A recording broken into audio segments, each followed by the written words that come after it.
The Horrible Gamers podcast may contain content not suitable for all ages. Listener discretion is advised.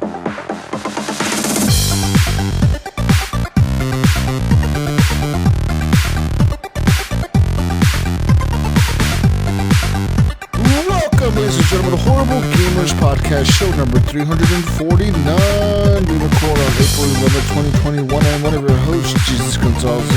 What's up today? I'm joined by my friend from Little Ohio, eating at all the free taco trucks this week. The Mayo, Steve Willio is back. Welcome back, Steve. Welcome.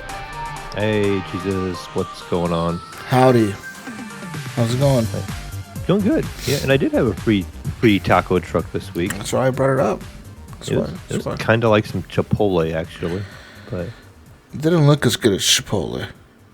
yeah, it was. I would have to say it's like identical to Chipotle. Right? I think it was like rice and beans and steak and lettuce. What else? Cilantro, corn, sour cream, corn. Did you get the queso in there? Yep. Did you get some? What else did they put? Some chili in there? Some chile rojo? No guac. I know we had this guac? discussion. God damn it, Mayo. You need the guac or it's not Chipotle. The fuck? Next week is the they call it the nacho food truck, and that one has a nice messy food truck kind of meal. You get the guac. Make sure you get the guac with your nachos. Okay? Ew. Yeah. Sounds delicious. How do you not like guacamole? How the fuck do you not like it? It's the best, dude. I don't know. You know it's a superfood, Mayo? Yeah, I think I've heard that. It's a superfood. What the fuck does superfood even mean? I don't know. But it is a superfood. Okay? Okay. You want 21 reasons why guac is a superfood? Oh, is this going to be like last week, like the 17 reasons why you can't pump your own gas? We're going to do 21 reasons why guac is a superfood. I got 21 reasons right here for you, man, okay? Avocado is a greasy fruit, but most of the grease is omega-3 type. Such grease has proven benefits on cholesterol reduction and heart disease prevention, man, okay? Mm-hmm. It'll help to stimulate your immune system thanks to the actuation of C and E vitamins. It also contributes to keeping your skin looking healthy by activating E vitamin. It flavors healthy hair as it contains greases and E vitamin. Or as our UK listeners would say, vitamin. The vitamin. Eyes are protected thanks to the lutein that avocado contains, Mayo. Okay. They are also rich in fibers. They may help you maintain a regular bowel movement. Okay, Mayo. I know you're getting up there in age. You know, it may be hard to go to the restroom sometimes. You may need some fiber. Okay. Oh, okay. In your diet. Alright. Those are just a few facts, Mayo, okay? Okay. I guess probably enough. I think I would. Okay. Still not going to get guac. Why? How dare you, dude? This is like the best thing in the world ever made. Guac. Maybe if I could really mix it in there so I wouldn't taste it, maybe. What do you not like the taste? You don't like the taste of it? No. Do you not like...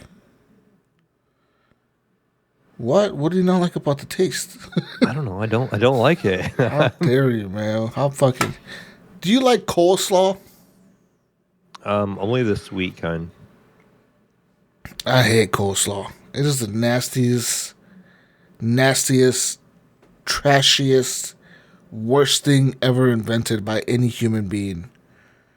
Who thought this is gonna be good? Put a bunch of what the fuck? What do you guys use for coleslaw? What do you use for coleslaw, Mel? What do I personally What do you use for coleslaw? I don't know. I just buy the pre-made stuff. Oh, you buy the pre-made? I don't make stuff. I don't cook. Okay, well, whatever the coleslaw is. Whatever. I send the butler to go get some coleslaw, and he comes back with coleslaw. Tell the butler to make some fucking coleslaw, right? I'm just saying, coleslaw, dude, is disgusting, Mayo. And you eat that. Isn't it like mayo and carrot and lettuce. Yeah, it's like mayonnaise and I don't know if it's lettuce. What's the other thing besides lettuce? Is it cabbage? Is it cabbage? Yeah, it could be. I thought it was cabbage, not lettuce. Or is it lettuce? It's the one that looks like lettuce, but it's not lettuce, man. What's the thing that looks like lettuce, but it's not lettuce? Pretty sure it's cabbage. Cabbage. Anyways, ladies and gentlemen, Gunny Chief couldn't be here because he's busy over there eating all the guac in California. You know, I know Gunny's a California guy. He has to like the guac, okay? Mm-hmm. If you're from California, you gotta like the guac. Guac is life in California. That's all I'm gonna say. If you're from California and you don't like guac, then you're a bitch. All right? Oh, wow. Strong words there. We're just gonna just put it out there, man. Okay, we're going there right now. We're fucking going there. Okay. Anyways, Gunny Chief couldn't be here. He's eating all the guac in California. We send him on a mission to find the best guac for Mayo to try, and he's out there. He's searching. He's searching for you. He might have to be looking for a while. Anyways, let's get into some shit here. Twitter, you can follow us on _HorribleGamers. Leave us a review on iTunes. Join our Facebook group. Join our Discord. Support us with Patreon with the monies, like our friends Leahy, the legendary D has, Jason Sams, Robert Noble, Sean Patrick, Chad, Vader Holic, Native Lives Matter, Henry M, Jesse Kraft, Pork Chapu, The Mayo, Adam Sunday, John Jerome, Evan the Smallest D Tanaka, Jonathan D to the Ultimate D Power Hall,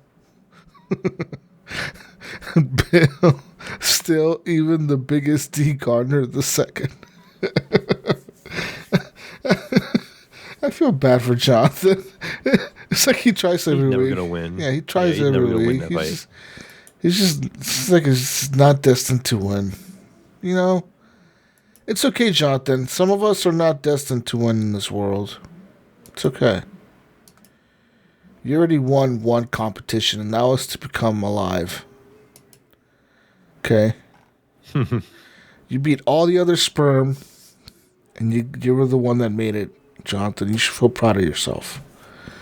Other than that, I don't know. Seems like you haven't been winning for a long time now, so I don't know what to tell you. Anyways, thank you to all the Patreon machines. Thank you, Jonathan. Thank you, Bill. Thank you, Evan. Smallest D Tanaka. Thank you, Mayo. Thank you, Adam Sunday. Thank you, Henley. Thank you, Vader Holic and Sean Patrick. And Robert and Jason and Leahy and Vader and Native and hopefully I mentioned everyone. Port Chapu. And yeah, thanks to all of you guys. Thank you. Yeah.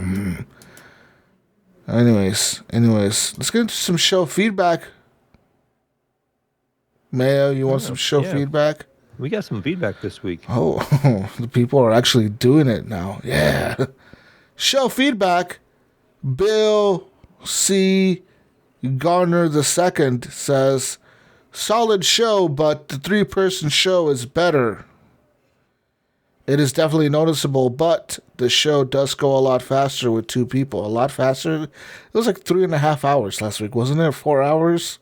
Yeah, it was like 3 point some hours, yeah. So much faster. It's 1 hour faster without Gunny. Without Gunny, we cut out maybe 45 minutes. I'd say it needed more console focus, but Jesus did enough of that this show. Like I said, though, solid. P.S. Jonathan, give it up. As long as I'm the last Patreon listed, I'll always be an even bigger D than anything you can come up with. That is true, right? It's just... right. He's right. He's not destined to win. It's just not destined to win. I'm sorry, Jonathan. Jonathan Hall says, Jesus, I challenge you to a 1 versus 1 on Titanfall when you get it on the Xbox Series X. Look, man, if I'm getting an Xbox Series X, the last game that I'm going to waste hard drive space on is Titanfall, okay? Wow. All right? That is just some hobo-ass old game. I'm just not going to put that on my fucking Series X. I'm just saying, Mayo. You know, just throwing that out there for you. I'm not going to waste my hard drive space on a Titanfall. Jedi Light says, regarding kid zombies in The Walking Dead, literally the very first zombie in the show in the first episode of the series is a child zombie.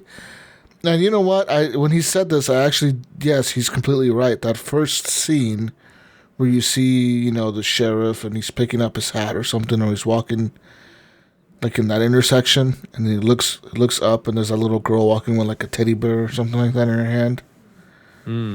She's holding like a teddy bear and she's like a zombie kid. She's like, I think I vaguely remember seeing that part, actually. I've never watched the series, but how have you not watched The Walking Dead? Because I don't watch much TV. Come on, man. What is this? That was like the shit like 7 years ago. 8 years ago. I don't know how long it's been. It's been on forever now, but it was the shit back then. How have you not ever seen that? Yeah, I've seen a couple episodes. That's about it. It was good up to season 3, and then it got stupid after that. Like now, it's like super stupid. Like it's fucking stupid, dude. Can't let video or TV get in the way of video game time. It's just The Walking Dead got real stupid. Okay, I'm just saying it got real fucking dumb. I watched up to The Governor because that kind of made sense. There was this crazy guy, and because you know, Mayo. Fun fact: The Walking Dead is based like in Georgia for the first few seasons or whatever. There's one season where they meet up with this dude who he pretty much closed off like a whole neighborhood, like maybe 2 blocks or something. It was like a big neighborhood.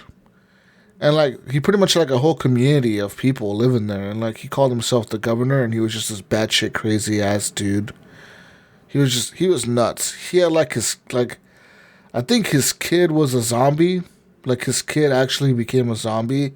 And he would feed his kid dead people. You know what I mean? Wow. Yeah, you know what I mean? Because he couldn't deal with the fact that his kid was actually dead. So he actually kept his kid chained up as a zombie, and then he would feed her dead people. That's pretty crazy. I don't know. A little bit. I don't know if I would be able to do that, Mayo. I'm pretty sure I would just shoot my kid in the head if they turn into a zombie. That'd be kind of hard. But you know what I mean? I'd rather do that than have them suffering and decaying and shit, you know? Yeah, I mean, eating body peoples. If they're a zombie, are they really your child anymore? Yeah. Are they really people anymore, guys? Okay, are they really there, people? Yeah. Are zombies really people? The $1 million question, are zombies people? That's the question everyone's going to be asking themselves in the year 2024 when we all turn into zombies thanks to the COVID vaccine. Yeah, you see all this news now where they shut down a couple. You know, they said only, a small percentage, 20 or 30 people, had negative effects from it. And then you see on the news, we shut down 3 in this state and four sites in that state. We're going to become zombies, Mayo. I mean, you haven't got your shot, have you? No, not yet. Well, I'm going to become a zombie. I'm going to become the Moderna type zombie. Whatever the Moderna people become, that's what type of zombie that I'm becoming. Yeah, I think there's going to be different classes of zombies. Is that how we get the different kinds of zombies? Yeah. Because you got the Pfizer zombie, the Moderna zombie, and then you got the AstraZeneca zombie, then you got the Biotechnica, or whatever the fuck the other one's called. Yeah, it's going to be different kinds of zombies, man, and then everyone's just going to be a different type. I'm gonna be like the screamer zombie. I'm gonna be the one that alerts everybody when somebody's there. Just alerts everything. Yeah, I mean, I don't know. Who knows, man? That's kind of scary shit, right? Oh, they said that they got a new vaccine coming out now, like a new one, like a complete new one coming out. It's who's making it? I think it's like just a bunch of like different colleges or something, or different research facilities got together and started making one. I think they're about to put theirs out too. So yeah, who knows, Mel? Maybe we'll have a fourth vaccine or a fifth vaccine. I don't know. Anyways, yeah, maybe. Anyways, if I become a zombie, hopefully you can shoot me in the head, Mayo. But if you're a zombie too, then we'll zombie together. We'll zombie together. We'll zombie podcast. We'll meet in the middle. You start in California, Portland.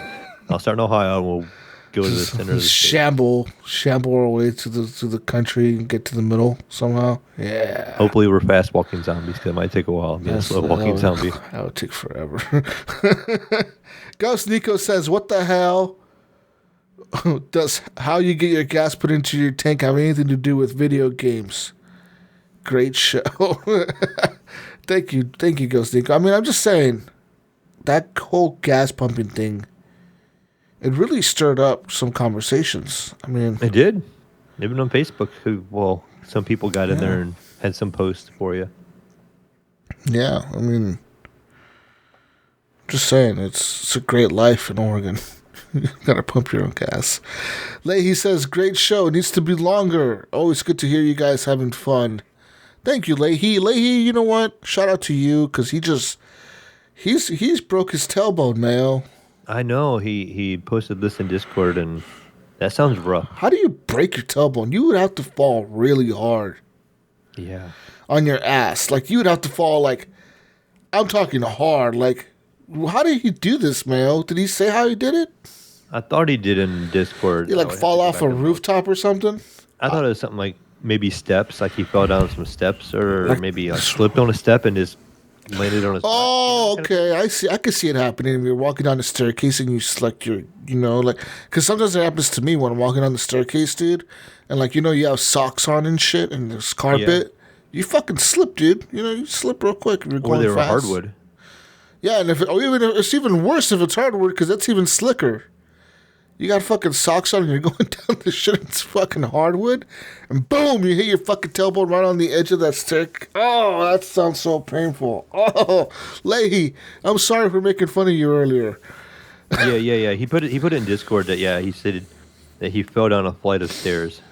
Ouch. Anyways, so he must have just slipped and came that way, I guess. Yeah, he said he's out of work for like 8 weeks, and like the problem is because I asked him, I was like, how do they fix that? Like, they can't put a cast on, they don't put a cast on your hip or anything. Like, how do they do that? And he was like, oh no, they pretty much told me that like I just have to deal with the pain and like it'll heal itself.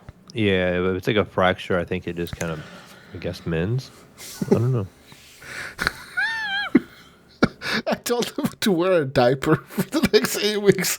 I was like, because it must suck to sit on a toilet, right? Toilets are hard, I'm just watching out for you, Leahy. Maybe you got to wear some Depends, dude. I don't know.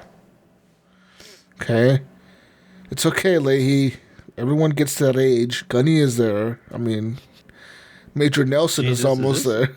Is this the toilet episode? So far, you've mentioned fiber, and you've mentioned about sitting on the toilet. I'm just saying, Major Nelson is already at that age, okay? He's probably wearing diapers as he does the Xbox show. All right, he probably wears diapers to E3 because he can't have enough time to go to the restroom. Phil Spencer has him doing too many fucking interviews at once. And he's like, can I get a break, Phil? Hey, Phil, can I get a break and go to the restroom? Shut the fuck up, Major Nelson. Go answer more questions. Game Pass, motherfucker. Yeah. Yeah, the answer is Game Pass. No matter what they ask, just say Game Pass. Yeah. Just say Game Pass and Game Pass Day 1. That's all you got to say. Game Pass and Game Pass Day 1. That's the answer to all the questions. Go over there and answer some questions. Angry Hammer says, sometimes the show has a lot of PC talk, which I don't really get into, but I listen anyway because you guys are so entertaining. It's been really cool the last 3 episodes to hear Jesus talk about his PS5 and Mayo talk about his borrowed PlayStation 4. Even if I prefer Xbox, Can't wait for Jesus to get the Series X and tell us what he thinks about it. Awesome, Angry Hammer. I mean, honestly, like, I used to be a major console gamer. Like, that was all I used to game on was my Xbox, really, and my PS4. It wasn't until a couple years ago when Mayo came into the fold here and convinced me to get a PC, and everything changed. Yeah, it's all my fault. Fucking Mayo. Ruined my life. Did I? You ruined my life, Mayo. Oh, no. Yeah. See, we're getting all this pro console feedback. You know, we got to talk about some console games this week, maybe. Yeah. Well, guess what, Mayo? What? Well, I'm going to plug in some Redbubble real quick. I was going to get into what we've been playing, but let's get into some Redbubble ad talk real quick. Hey, if you want to buy a nice shirt, Mayo, you know, spring is here. We're in springtime. Oh, you got a nice shirt. I see that nice shirt. I have a nice shirt today. Whoa, Mel, hold on. Let me see that logo. How big is that? God damn, that logo is huge. It looks nice. It is large. It is. It's a really nice shirt. I was just looking at that today. I went through a couple of my shirts. I've ordered a couple other shirts online, and like the quality of those shirts have not really felt the greatest. Like they feel like that very dry kind of cotton. You know what I'm talking about? Yeah. The shirt feels very stiff, and it kind of doesn't feel comfortable. And this one is really nice and comfortable all the time. I've had it for a while now. It's held up really well. And like the logo looks like it's not fading or like... Yeah, the logo hasn't really faded at all. I'm washing it all the time. And it's been a really good shirt, actually. Looks very solid. Very solid. I like it. Pretty good quality they send us. Yes. Anyways, go get yourself a shirt just like Mayo's over at Redbubble. Just search for Horrible Gamers in the search bar. And buy yourself a shirt or a block or some socks. Or a clock, or maybe a mug, or a blanket. I don't care what you buy. Just buy something. Okay? Like, just go and buy something. That's all I'm going to say. Just go and buy something. Yeah, I need to get back over there and order something for myself again soon. You know what? I'm going to order myself a pullover. I need a new sweater. I'm going to put myself a pullover. Yeah. And a new shirt. I need a new HGP shirt. I'm going to get a new one. I'm going to order a new one of those. Maybe a mask. Yeah, the mask is really nice. My mask is actually starting to get really dirty. I've washed it a couple of times. But it's like the main one I wear. I wear it pretty much everywhere I go. Nice. It's my most comfortable one. It's made out of a nice material. Yeah. Having a comfortable mask is the way to go, you know, because if, you know, you got to wear the mask. You might as well be comfortable in it, right? You know, it's like... And it's fully adjustable. And like I said, just a cloth. It almost feels like the material that, like, say, old school people would know, like a handkerchief. It's like a silky cloth material kind of feel. Yeah. And it's just comfortable. Like, it just is, you know, because I've had a few that, like, I have an Adidas one, and it's, like, really thick and heavy, and it just feels really warm wearing that thing all the time. And I have a Puma one and a couple other ones, but I prefer my HGP one. Nice. Well, go buy some gear, guys and girls, because there's girl stuff there as well. If you want to buy a nice shirt for your lady friend, get her one. She'll be like, "What the fuck is this?" Tell her, just wear it with pride. Right? Wear it with pride. Don't ask questions, woman. Just wear this shit. God damn it. Anyways, it's time for us to get to talking. We've been playing. It's been like 30 minutes into the show now. We talked about the guac.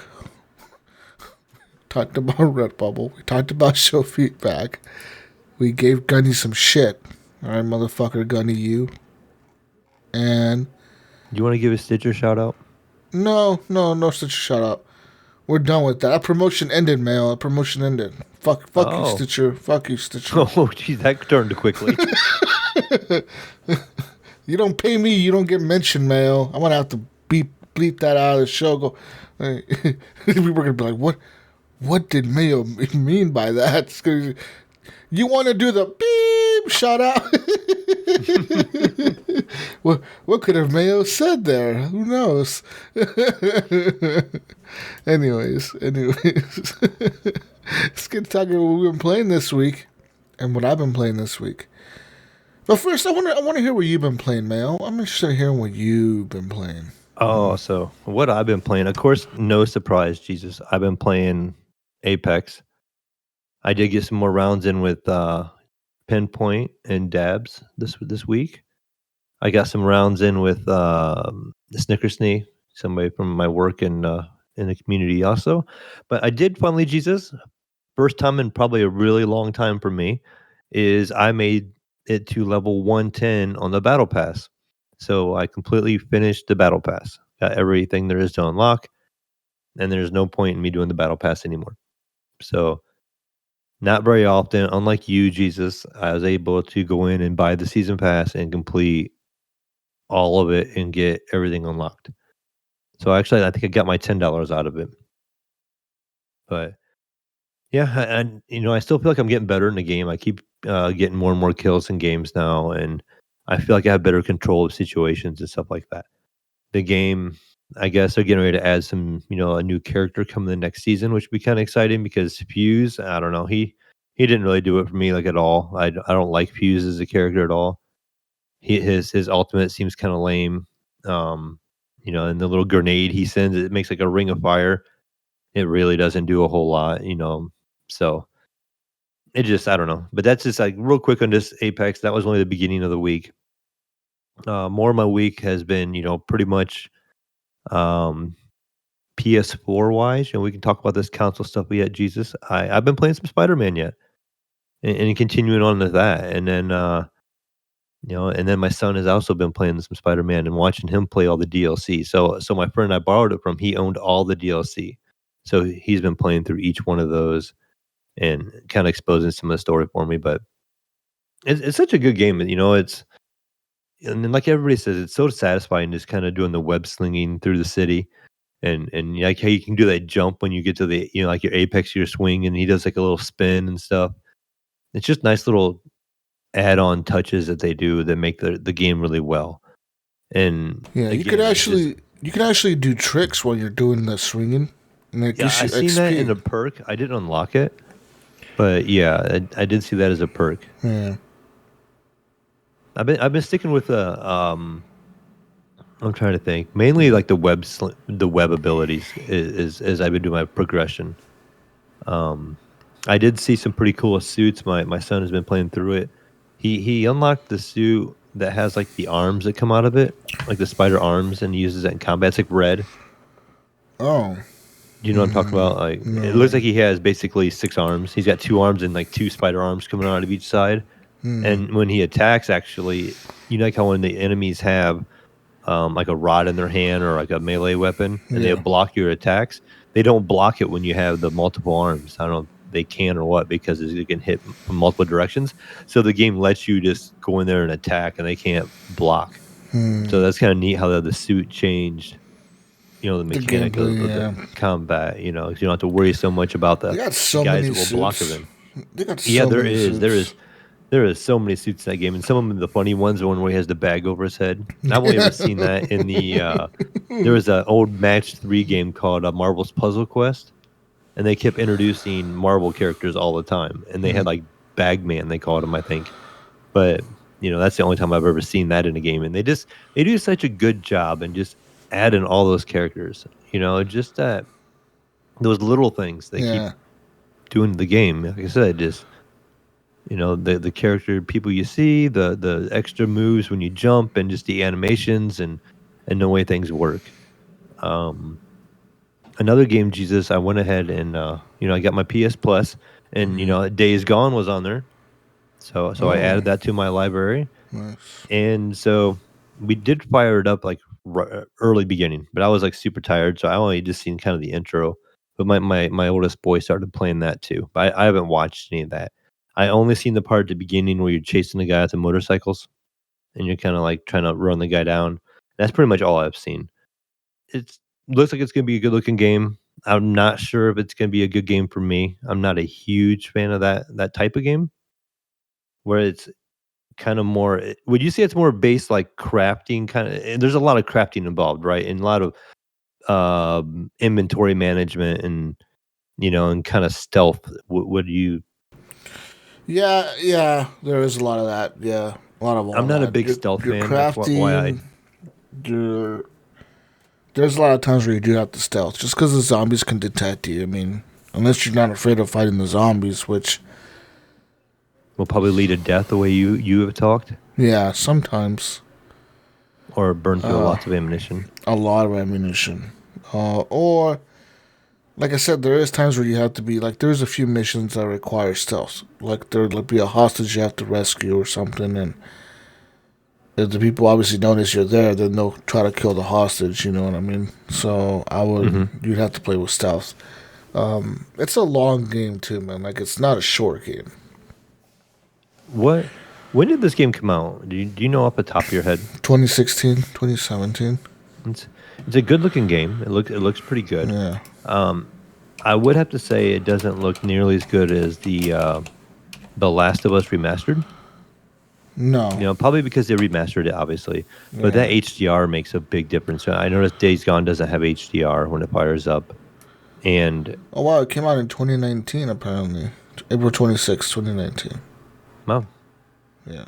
I say it looks like a good game. I mean, and the environment looks pretty good. You can see some pop in because you're like when you're in the big open world, which is common. I mean, games, it's hard to, you got to have a lot of RAM and all that kind of stuff for a game to be able to process, that video RAM to have that far of a rendering distance and stuff like that.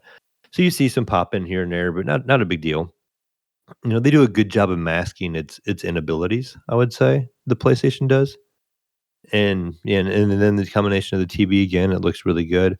But the other game I fired up was, like I said, The Last of Us remastered, and that has HDR support being the remastered, and that game looks amazing. I'm like, oh, this game looks really good, and that's why I was wondering how old Days Gone was, because this remastered Last of Us looks even better than Days Gone, and I did play a little ways into that one, and it was kind of funny because in that one how you wake up and you're that little kid, you start off and like the phones ring in and there's like you're in like your house and there's like a TV and there's like shadows on the wall and you're walking through and then everything looks so crisp and clean and just the again what they seem to do in these games, it's all the little things, that you hear like a noise and then you look at this big patio window and you see the tire swing shaking and you can see the winds kicking up out there and you see things going on. And then you kind of go into the one room and your dad comes running in, and then the neighbor shows up and he breaks through the window and zombified. Yeah, and then he shoots them and they leave, and when you're in the car, when you're trying to escape, oh yeah, and you can look you're around. in the back seat. Yeah. Yeah, and then when you look around, the character moves. So instead of them just making it so the camera pans and you can just look left and right, the whole child moves and she moves her arms like she puts them against the window on the left side. If you look to the right side, she kind of slides over to the right side of the car, puts her hands against the window. Kind of like a real person would in real life, Right. And then even at the back, when you look at the back window, she turns around and puts her feet in the back, or her hands on the back of the seat, and she's looking out the back window. And I know this game has, what was the main girl's name? Ellie? I don't think I've met Ellie yet. I'm not that far into it. Okay, yeah. But in the first game, you meet her after the first initial intro, and then I think you do like one mission maybe, and then you meet her. Okay, I'm probably really close then. Yeah. Because I was really surprised with what happens with this girl, because I was kind of thinking it was going to be her. And I'm like, what? I did not see this coming. Yeah. So I'm like, oh, this is interesting. This is an interesting twist, and it gives you the splash screen, and I'm like, okay, I see how this is going to go. Yeah. And then, it goes, I think it was 20 years later kind of thing. Yeah. And your character's older, and then this other girl comes in, and you go and hunt that one guy down. And that's where I had just finished that part. Yeah, so setting up the story. Yeah, so as you know, Joel is like I don't know what the fuck is he, like a bounty hunter or something? I would say. Takes jobs and then he gets paid to deliver people and like arrest people or take people out or whatever. And Ellie is one of his jobs. He gets hired by whoever he's working with. I think it's the Fireflies. He gets hired by them, and they tell him, you need to take this girl across the country. Like, that's his job. That's his mission. Is you got to take this girl. It's actually you and that lady's job. That lady that's with you. It's you and her. and you both are like, because you're partners or whatever, and they tell you like, okay, it's your guys' job to get this girl across the country, but soon after the mission starts, something happens to her. I don't know exactly what happens to her. I don't really remember, but something happens to her. I don't know if she dies or if she leaves or she gets split up. I don't know what happens to her, to be honest, but that's kind of how the story begins. But yeah, like that intro, man, that shit was impactful the first time I ever Yeah, and played it was I was neat like, because fuck. it was like an event, just kind of like Spider-Man does stuff. You start off and you're trying to escape in the car, and you kind of Yeah. like drive around all the people. And you see that one zombie, and there's a whole line of traffic, Yep. and then you turn around because you're like trying to run from that zombie. So you're driving the other way, and there's people running at you, and you're trying to miss them. The game is trying to miss them. You're not driving. Yeah. But there's people running, and it'd be like in real life in that situation. Yeah. What would you do? You wouldn't just try to hit people, Yeah. You would slow down and try to avoid the people, and then they try to go through that little crevice, and all of a sudden you get hit by this car, Yep. like holy cow, you don't even think like that was be a situation because you didn't really realize that was like an intersection when you see it, So I'm like, oh, okay. And then it was neat too with like the way PlayStation does it. I've noticed it a little bit with the speaker on the controller. How it makes the sound. So when you click the flashlight, it makes a noise that comes out of the Yep. controller. And I think maybe when he was kicking the windshield, when you do that crash, it makes some noise come out of there. I think I can't remember for sure, but that's another thing too. I think why doesn't Microsoft do something like this? Their controller is just a controller. Yeah. Nintendo has done something like this. Sony has done the speaker in their controller. Mm-hmm. But what does Microsoft do? They have Game Pass. Day one. They have Game Pass, yes. Game Pass day one. The answer is Game Pass. The answer is Game Pass. Major Nelson. The answer is Game Pass. Phil Spencer's up there whispering in your ear, the answer is Game Pass. Right? Yeah, the answer is Game Pass.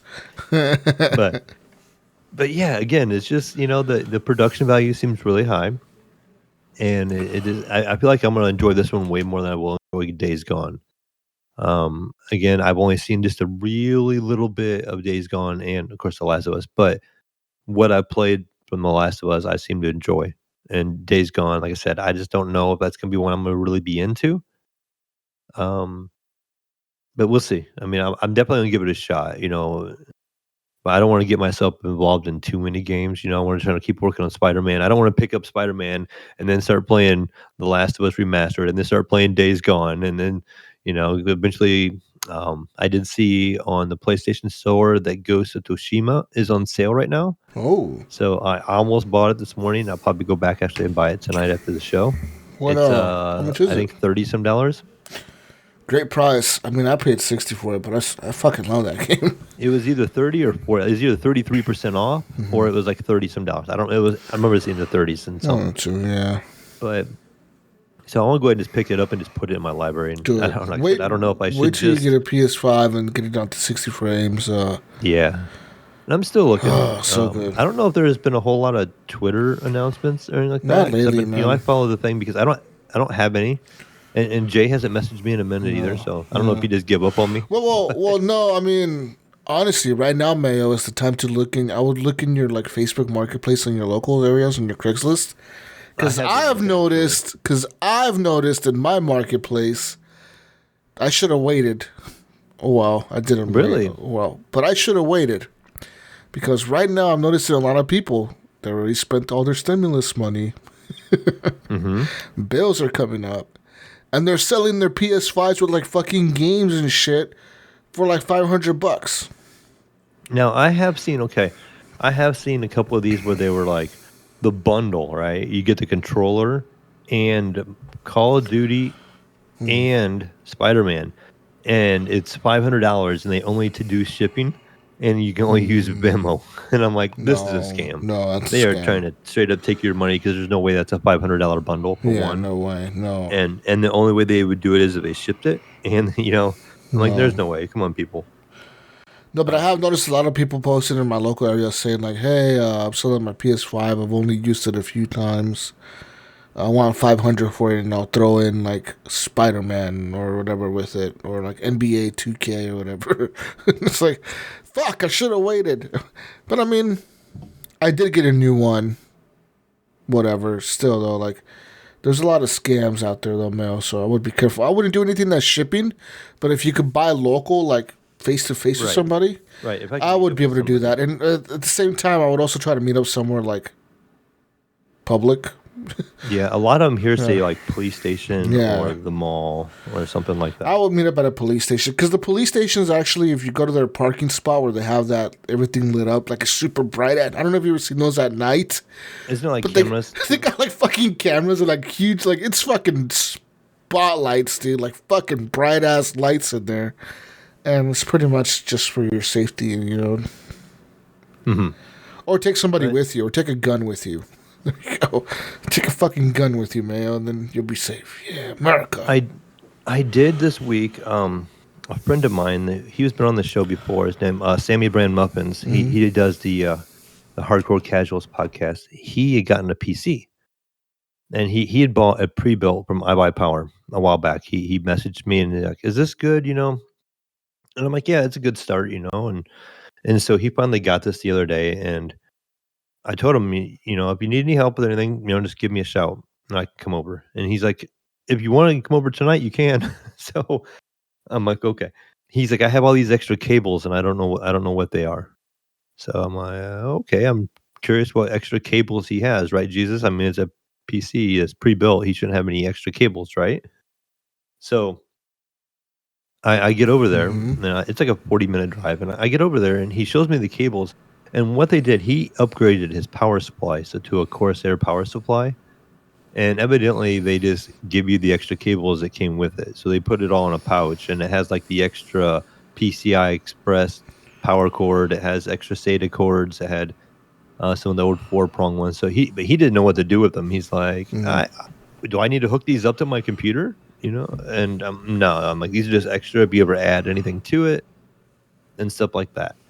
The other thing he had a question on is they gave him like they had their own kind of RGB system. The fans, I don't know what brand it was. It's not like Corsair like mine, and it came with a remote where you could change it with a remote, like you know those little cheap RGB modes you can get when you buy whatever stuff from like Amazon. It's like a multicolor one.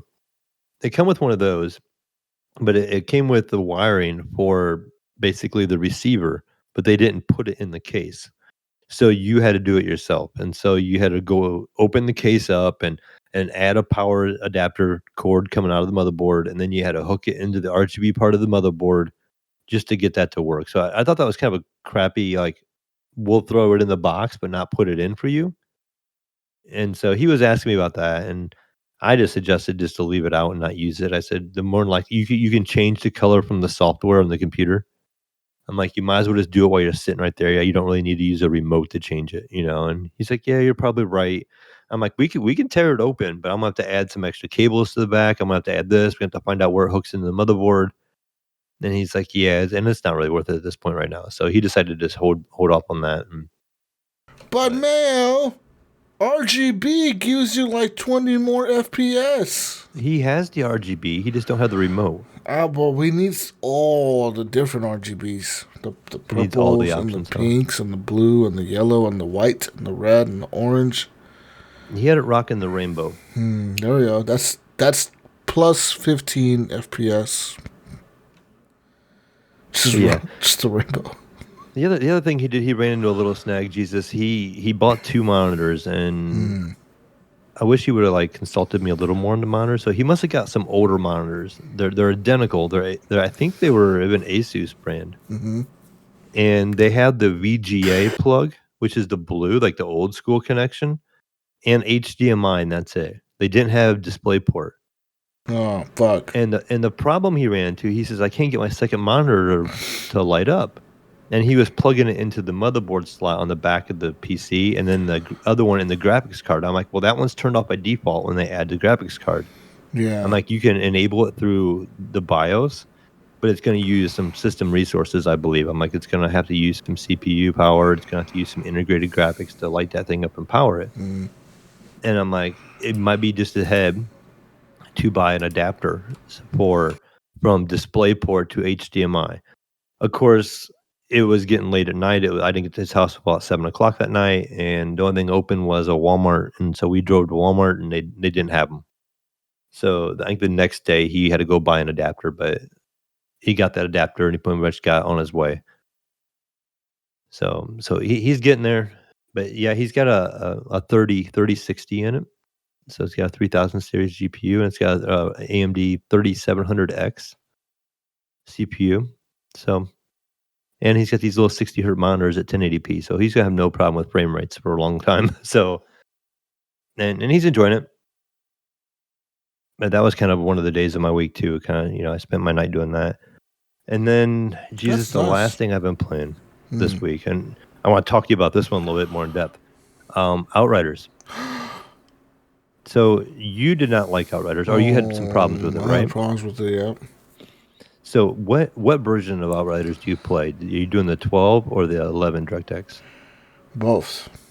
You tried both? Yeah. Wow. Because usually 11 runs a lot smoother. And Well, 11 was running good. 12 ran even better, but they both had that stutter. So They mine both does had not have that stutter. They had the identical stutter, like it was the same on both. Like even like Brink was right. Brink was like, if you switch to DX12, your frame rates will be higher, and it sure was. Like my frame rates went from being like 100 and something to like 150, 145, 155. Nice. It was really high frame rates on DX12, but the fucking stutter was still there. So that's what it was. From what I'm hearing, though, everything that I'm hearing is that that's been fixed. Yeah, okay. I know they did some patches and stuff like that. I just got this game the other day, and I'm enjoying it. I enjoyed the demo, so I debated, I mentioned it in the show, do I just buy this game since my Xbox is not here right now, even though I have it on my Xbox, even though I got a really strong feeling this game's going to come to PC Game Pass in about a month or two. I'm like, do I just buy it now and play it now when people are actually playing it? And I have a lot of friends playing it right now. So I'm like, you know what? I'm just going to do it. And I'm also going to see if it Steam shares, because my son, when he's at his mom's, he has his PC. He could play and he enjoys it a lot too. And it did. So when I bought it on Steam, it actually allows him to play at his mom's. So, and we don't have the same file or anything like that. So he has his own account and playing his own tunes on there, and I have my own. So it's working out really nice. But I found this article, Jesus, and it talks about some things you should do. And they had something in that game that I don't see very often. I kind of appreciated, and that is a cutscene FPS slider. I don't know if you noticed that in the options or not, but you can change the frames on cutscenes. So instead of it being locked at 30, you can bump it all the way up to 100 frames, which is great, because sometimes that would kind of bug me. Like I would notice that huge drop when it goes to a cutscene. It's fucking annoying. And then the game, and so it's really nice to see a 120 hertz option on the cutscenes. I still noticed some problems with the cutscenes. Like sometimes they weren't really smooth. Like they would still have some issues. I did play some multiplayer with Ghost Nico, and that was just earlier today. And it would kind of like cut out some of it. Like it would show like the closed captioning was on, but the character on screen, it would like leave out the last word sometimes. And almost like it would skip that last second. I don't know why it was doing that. I don't know if it had something to do with the multiplayer or what, because I didn't notice it during single player. And so that was, but the game has been running great for me. I haven't had any problems with it. I'm up to like level, I think 10 now on my character. And that was just pretty much through one good sitting and playing with the Ghost Nico. I did create a tank character, so I'm using that. I think it's I can't remember if it's like Devastator class, I think they call it, or something like that. But it's basically a tank where you cover yourself in rock, and you have some other abilities, and you basically heal yourself from doing close-up damage. Something too, Jesus, I seen in that same article was camera shake. Oh, you can reduce the camera shake because it has like an annoying amount of camera shake when you're watching the cutscenes for some reason. And you can actually reduce that too in the settings. So they have a lot of options that are like, that convenience option, this and this is nice. So it just makes me think how well thought out and how much work they actually kind of put into this. And I don't know, but yeah, it's a good game. Nico and I played for a while, and we ran into a couple boss fights, and they can be pretty tough. There's a couple times he was just kind of like, let's just knock it down a difficulty level. And I was no, I can't. I don't want to. I want to try and just beat this in the world tier that we are. And maybe it would take about 5 or 6 or 7 tries, but we would finally beat that boss, and then we get that reward from beating that boss in that tier. So we would kind of continue the game that way.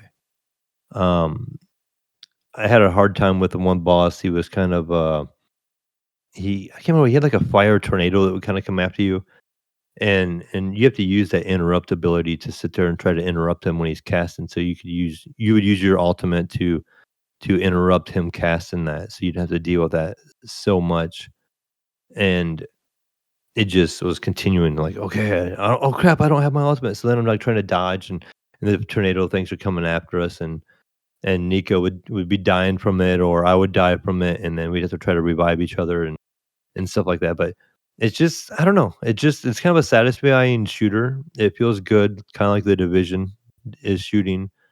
I don't use enough cover. I should do more than that, but I feel like I'm a tank character. I should be able to tank a little better than that. But it just I don't know. It's Have you played it anymore, Jesus? No. No, I haven't. We need to get in and play some rounds together. Maybe. So you're playing this on PC then? Yeah, I have it on PC.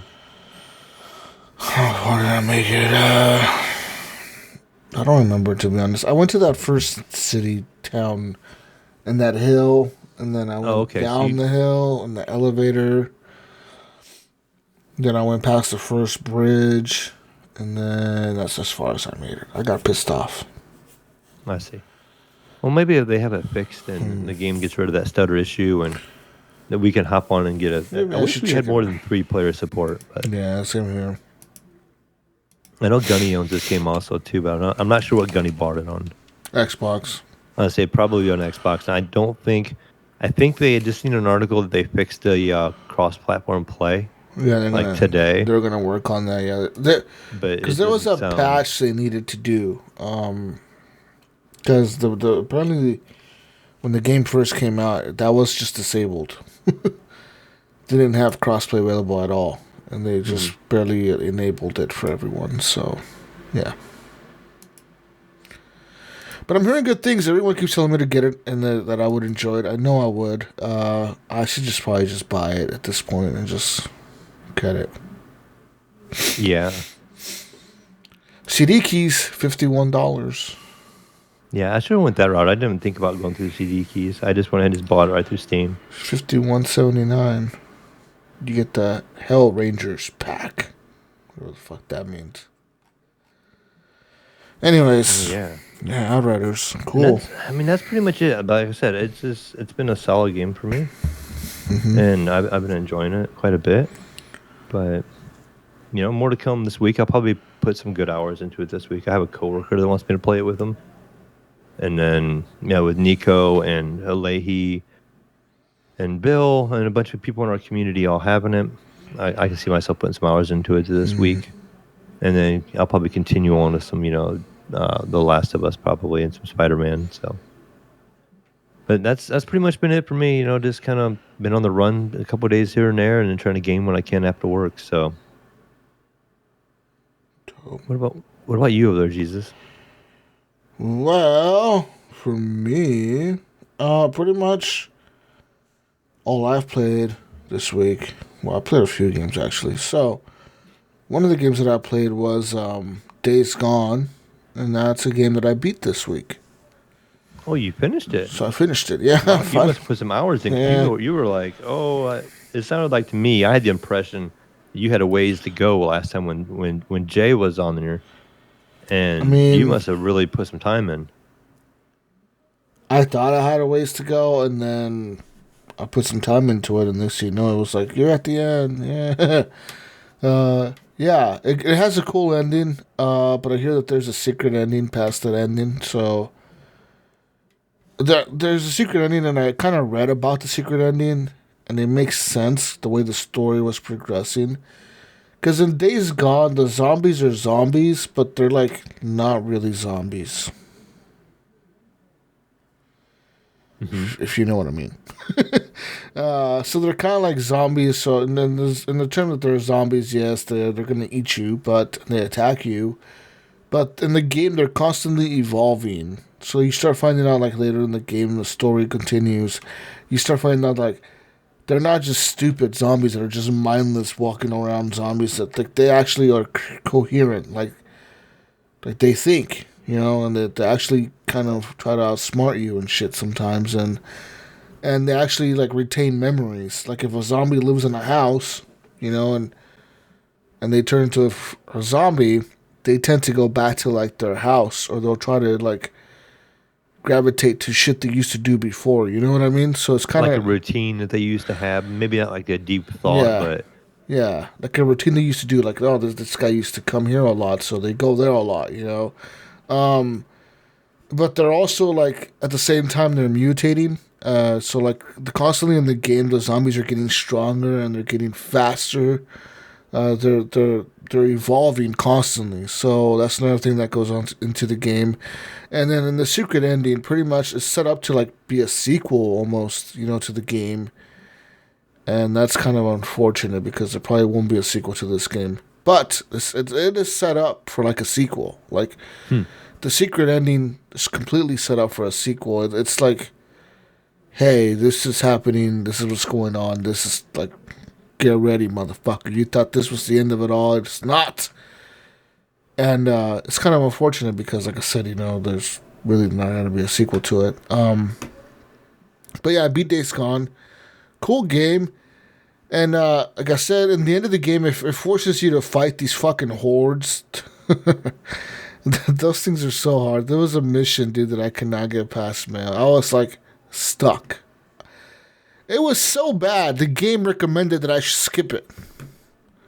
You should just skip it. Yeah. Live in baby mode. No. They just skip it altogether.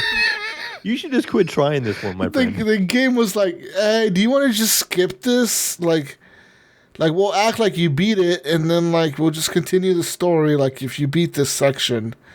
Wow. And I was like, no, motherfucker. I was determined, so I started watching YouTube videos and strategy guides, and it is pretty much like Call of Duty Zombies at this point. So, like, you get down there, there's a horde of probably, like, I want to say, there's probably, like, 1,000 zombies on there. Yeah, I would say probably 1,000. Maybe 500. Okay, maybe 500 zombies. But there's a lot of zombies. A lot, right. There's a shitload, man. I'm talking like these guys, if they catch up to you and they swarm you, you're dead in, like, a second. Like, your guy literally gets torn apart in a second. So you got to constantly stay ahead of them. What's cool about the game is that in this mission particularly, your character runs fast enough at the normal pace. So, like, without, like, using up his stamina, he runs fast enough to stay ahead of him. So if you start running while you're ahead of him, you will stay ahead of the zombies. The problem is that every time that you have to turn around and you have to shoot at a gas tank or shoot at a propane tank or shoot at a car or shoot at whatever to blow it up, it's slowing you down. Your character doesn't run as fast running backwards, and you're shooting, right? So it's slowing you down. Right. And so these motherfuckers are constantly catching up to you, man. And it pretty much becomes, like I said, Call of Duty Zombies, where, I don't know if you know this, where if you play zombies in Call of Duty, the key to staying alive in Call of Duty Zombies is to make a train. And that is pretty much to, like, you make a train of zombies, just like the way it sounds. You literally are kind of training them, and so you're running, like, in a circle almost, or like a snake, you know, like you're trying to keep them so, like, you're making them chase you, but you're running, like, in a circle around the map almost, you know what I mean? So you constantly, you know, you're staying one step ahead of them, and then your friends can, you know, they're doing their own trains over there, and everyone's kind of doing their own trains in different parts of the maps. So everyone kind of has a group of zombies chasing after them, you know what I mean? Then you take them out slowly. That's kind of what you're doing here.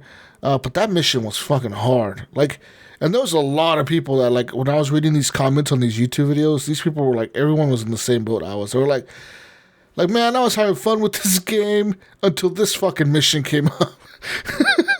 It's like, oh, man, this game was great until this fucking mission showed up. And it's like, yeah, you're fucking right. Because, like, I got to that mission, I want to say, a little early, or I didn't have the right perks unlocked.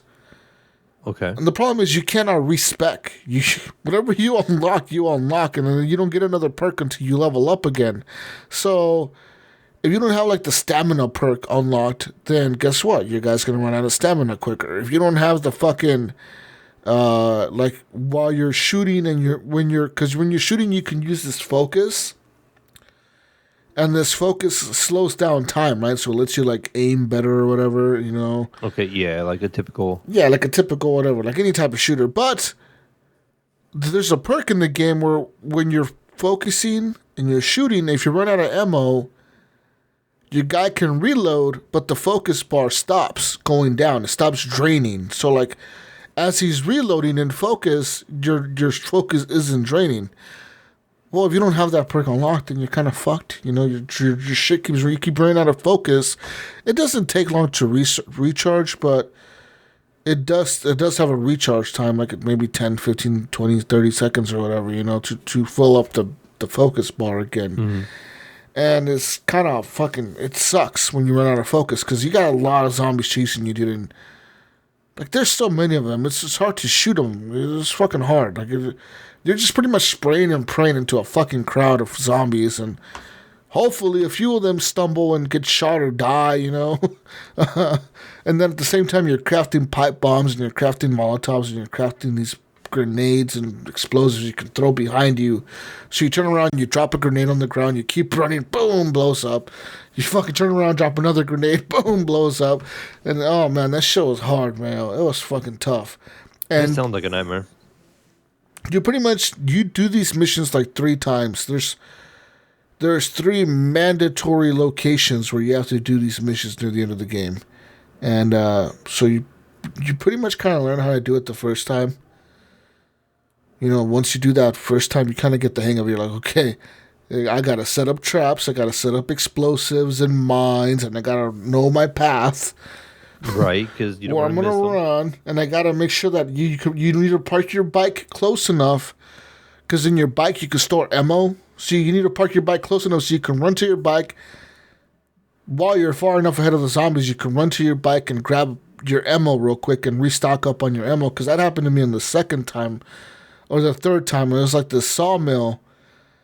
And if I wouldn't have thought of that, I would have not had any guns to kill the last zombies, man. Because I fucking literally ran out of ammo of all my guns. I had no ammo. I had no explosives left. I was like, these motherfuckers are still not dead. Holy shit. And I ran towards my bicycle. And I picked up the last, like, the ammunition that I had in the bag. And then I fucking kept running across this bridge. And then I killed all the zombies, and then there was a fucking zombie bear, dude. I was like, oh, man, the fucking zombie bear. And the zombie bear came at me. Those things are hard to kill. Like, they're like super big zombie bear. But yeah, it was a bitch. Anyways, I beat Days Gone. Real cool story. I like the ending of it. I like the story overall. It was a cool game, man. Like, it was cool seeing things being mentioned that are in Oregon. Like they mention things in Oregon, you know. Obviously, it's not completely accurate, but it is mentioned. Like, for example, there's a lake in the game, which is a real lake in Oregon. It's Crater Lake in Oregon. Mm-hmm. But in the game, the lake is so tiny. It's like a tiny little lake. In real life, that fucking lake is pretty big, and it's actually a really cool looking lake in real life because it has clear water, like you can see the bottom of it. You know what I mean? Like, it's one of the clearest lakes in the world. It's so clear you can just like see through it almost. It's fucking nuts. But yeah, anyways, they got lots of cool other like locations that they mention that you kind of like recognize if you're from Oregon. You're like, oh, I kind of know what they're mentioning here. What they're, you know. They mention certain valleys, like the Willamette Valley. That they mention that in the game, and that's where I live. You know, I live in the Willamette Valley. And they talk about, you know, obviously Crater Lake. They talk about the Cascade Mountains. They talk about shit like that. So it's always different areas that you kind of recognize in the game. Are super cool. And what is, you know, the reason I think that they based it in Oregon was because the studio that made it, Sony Bend, is actually in Bend, Oregon. So I'm assuming I could see that then, probably. It's probably why they made it. You know what I mean? Yeah. It's always interesting when you hear stuff like where you live. I remember Yeah. not so much in a video game, but in Ready Player One, an actual book. They talk about Columbus, Ohio, and they even talk about like the Scioto River, which runs right through Columbus. Yeah. And they talk about that in the book, and then they actually talk about one of the guys. I think it was the main guy that dies at the beginning. The guy that does all the Easter Oh, eggs. yeah. What I can't remember his name right now. Something Holiday. Yeah, Holiday. Yeah. Where his hometown is actually another small town here in Ohio. So they they get this town name, and obviously it's not. They describe it a little bit, and it's not quite right. Yeah. But so I don't know if they just use the internet and just find like a description and just look at some towns and throw something together, or that's how game developers do it too. But it's just kind of neat to hear. Be like, you can almost kind of connect with it in a way. You're like, I know that area. I know this. Definitely. It's just kind of funny. Yeah. And the game Days Gone, when you're playing it, that's pretty much Oregon, dude. It's constantly cloudy. It's constantly raining. And all the pine trees and shit you see in the game, the waterfalls, the rivers, the lakes everywhere, it's Oregon. You know what I mean? That's pretty much what it looks like here. It's fucking rain, and pine trees everywhere, and fucking rivers and waterfalls and lakes. I mean, I want to say that's on this part of Oregon, because there's another side of Oregon, like the eastern part, where it's like all desert. It's kind of like the complete opposite of us over here on the west side of Oregon, I guess. On the good side, huh? Yeah, the other side is kind of hobo-ish. It's like a fucking desert. It's kind of weird, man. And it's like desert as fuck. It's just fucking desert. I mean, what do you want? Like, there's nothing there, man. What do you want to do over there? Nothing. They have to pump their own gas over there, I think. What? Yeah, I think on that side of Oregon, they pump their own gas because they. Oh, I thought this was a statewide thing. No. Like, no. Only on our side, I think. Only on our side of Oregon is where we don't pump the gas. On their side, I think they could have like a few laws where they could. I think they could pump their own gas. Weird. Sure. So what if you're in the middle? What if you're like getting gas and you're like right by the two? You just like I think they just I don't know, they choose one or the other, I guess. I don't know. But I'm pretty sure that's the way it is. Anyways. So I beat Days Gone. What else? What else did I play this week? Oh, I played some more of Spider-Man Miles Morales. Mm-hmm. Playing some more of that. That game was fucking dope. I was just, just kind of taking my time with that one. And then I played that new game, that Oddworld, that's out now? Abe's Odyssey, Oddworld or whatever the fuck it's called. Yeah. So apparently this is, I don't know, it's a sequel to the first game or something. I never played the first one. It's called Soulstorm. Yeah. But I've only ever played one a long time ago on PC.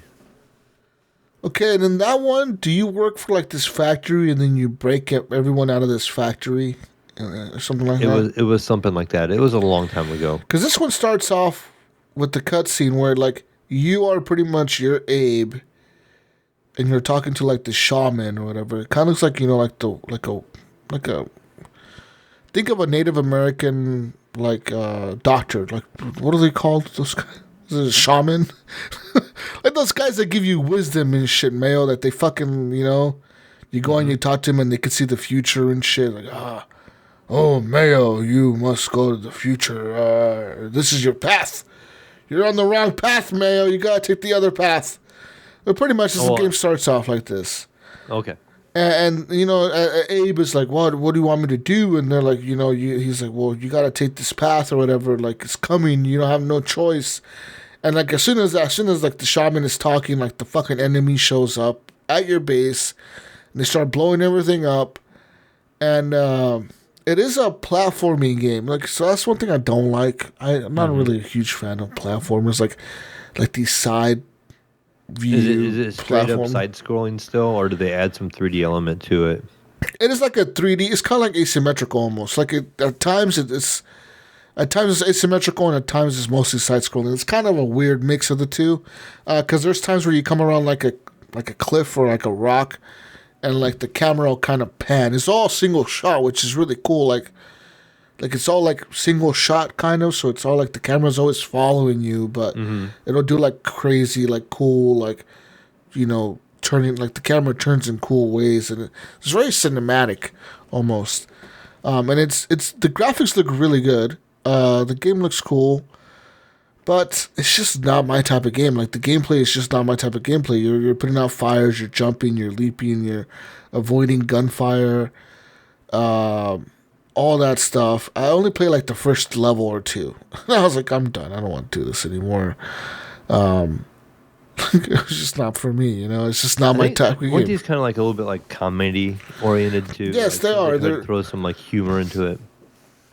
Yeah, so the enemy, the bad guy, is very fucking comical. Is this fucking weird looking squid looking guy, and then they're obviously trying to find you, and you're like you have like your little minion guys that you like can rescue. You find them around the levels and you rescue them, and you can use them to do things, like use them to open doors or like press buttons or do this or do that.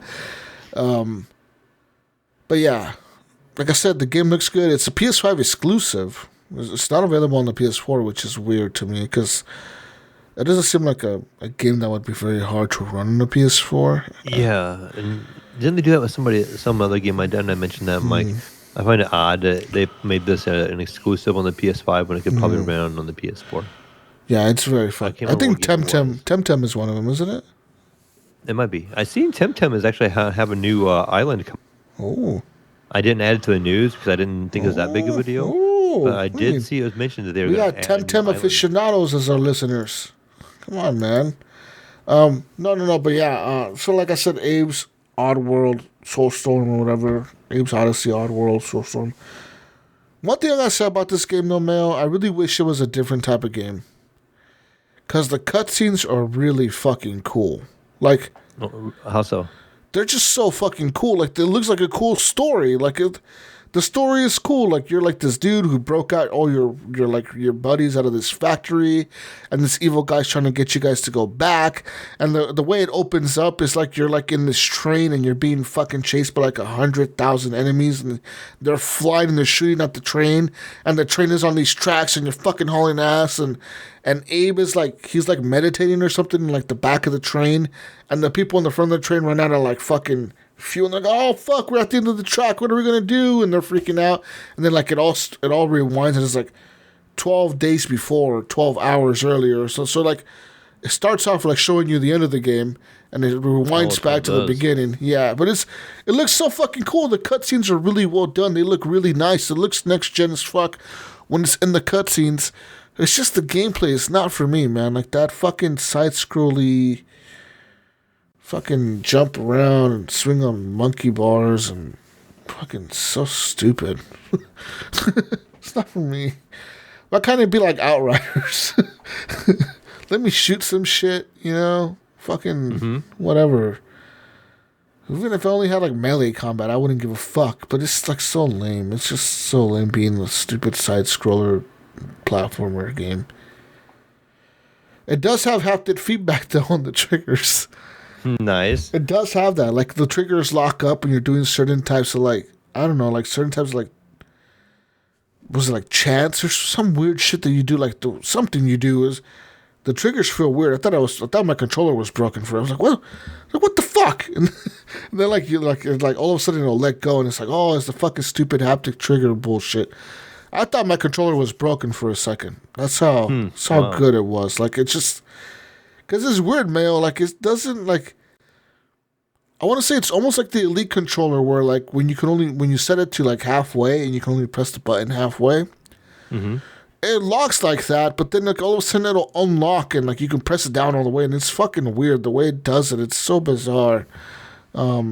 It's kind of like off-putting at first. You're like, what the fuck? I did get my hands on a PS5 controller the other day. The guy, Sammy, when I went and worked on his computer, he bought one because he's a PlayStation guy. And so for his PC, instead of using an Xbox controller like a good majority of people probably do, he had bought a PS5 controller. And he figured when he gets his PS5, he can have it for that also. And so he bought the link cable so he could plug it in. And sure enough, it worked with Steam immediately. Steam had full support for it already, so his games he jumped in Rocket League with it right away, and it recognized everything. But it, it doesn't have the haptic feedback like you talk about, and that's the big thing. I think that's the big draw to me. Yeah, it's really fucking cool, man. Like that haptic feedback is so different. It's so like I almost want to buy Call of Duty just to see what it's like. But it's like, no, Jesus. Okay, calm down. You didn't like Call of Duty. Calm down, Jesus. Oh, and I even thought about buying Outriders from I'm like, I should buy Outriders on the PS5, maybe. But I'm not. There's no confirmation that it has haptic feedback. I haven't seen anything. Like for some reason. Okay, I don't get this. I don't know if it's the same on Xbox or not. I don't think it is. I think on Xbox there is an Xbox Series X and S version. But on the PS5, there's only the PS4 version of Outriders. They haven't released the PS5 version of Outriders. But you can buy the PS4 version, and you're guaranteed a free upgrade when the PS5 version comes out. But it's like, why not have the PS5 version out now? Where on the Xbox, I'm pretty sure that's the Xbox Series X version, right? I don't know. I didn't even look into it.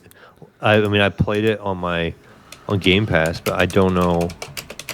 I just played it on my M1X. Yeah. I don't know. I from what from everything I've heard, I think is that I'm pretty sure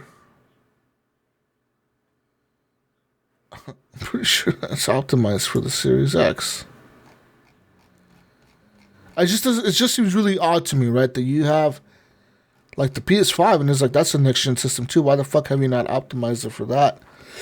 Mm-hmm. But it's maybe it has something to do with the controller. Maybe they're trying to work on something special. I don't know. That is kind of weird. Yeah. So I'm looking at the Xbox list of optimized games, and sure enough, Outriders optimized and it's now available. So why would you not have the PS5 version available? You know what I mean? Mm-hmm. Does that haptic feedback bullshit take a little bit more to develop for? Does there's a little bit more programming to do? I don't know. You know what I mean? It's like really bizarre. So that's why I didn't buy it on my PS5 because I was like, no, well, like, why would I wait for the PS5 version? I can just play it on PC and have a better version than that. And I know somebody playing it on a PS5. A coworker of mine landed a PS5 somehow. I can't remember how he did, but he got lucky. And he's been playing on it. And he wants me to play with him. Of course, crossplay has been disabled, so we can't. Yeah. But he was complaining to me about the game because it would desync, or he had server issues. And him and his brother were both on. I think he's on a PS4 and he's on a PS. His brother's on a PS4. He's on a PS5, and they'd be playing this duo-player in co-op, and they would get disconnected. And they would have problems, and he was complaining about it. But yeah, I don't know. I mean, there's that. I don't know. We'll see. I mean, so anyways, there was that. That's the reason I didn't buy that. And that's I played Oddworld. On the PC, I played some more of that Evil Genius 2. I played some more of that. Went back to the PC, played some more of that. Actually got a lot further in that game than I'm having a real hard time now. Like, holy fuck, that game gets difficult. Really? You're not evil enough yet? Well, I'm evil as fuck. That's the problem. So I've expanded my world domination plans across the globe now. I got bases all across the world. The problem is that I have too much heat. I generate too much heat by doing too many schemes, and these I don't know, they're like superhero almost the characters. Bonds, the James Bonds are coming after you. These motherfuckers are like tough, dude, and they'll come in with like minions of their own. So like one of them is called Ebola or something like that. Her name is it's like Ebola, but her name is Wrecking Bola or something like that. But she's from Africa. She's like the superhero of Africa, and she comes in with like this fucking huge sledgehammer into your base. And she just starts wrecking shit in your base. And she has these like 5 minions with her. And they like drop bombs everywhere. And her goal is to like try to find your character, your main character, your evil genius, and kill him. Or she goes to like all your other fucking rooms of your fucking base and blows up like your command center and shit. Destruction and havoc, right? Yeah, because next thing you know, like I was playing, dude, and all of a sudden like she popped up on the screen and said, ha ha ha, I'm here to like destroy you or something. And I was like, who the fuck was that? Like, what the hell was that? And next thing you know, it's like, was like, sir, your base is on fire. Like the computer iris or whatever was like, your base is on fire, boss. And it's like, what the fuck? I look over and my entire control room was destroyed. It was like fucking burning up and my minions were fighting this guy. And I was like, what the fuck? And I put my base on high alert because you can like sound the alarms or whatever and everyone wakes up out of bed and everyone goes into like fight mode or whatever, like all the people that can fight. And all your security guards or whatever go and grab their guns or their batons or whatever they have available to them. They have everything available to them. And you can select like the characters that you want them to like. You want them captured, killed, or whatever. And you cannot capture the superhero guys, but you can capture their minions or whatever. So I select all their minions usually to be captured. But these things are tough, man. Like that lady herself, she killed a lot of my people. Like a lot of my people. My base is like 130 people, and she killed a lot of them. She killed like 20 people. But then,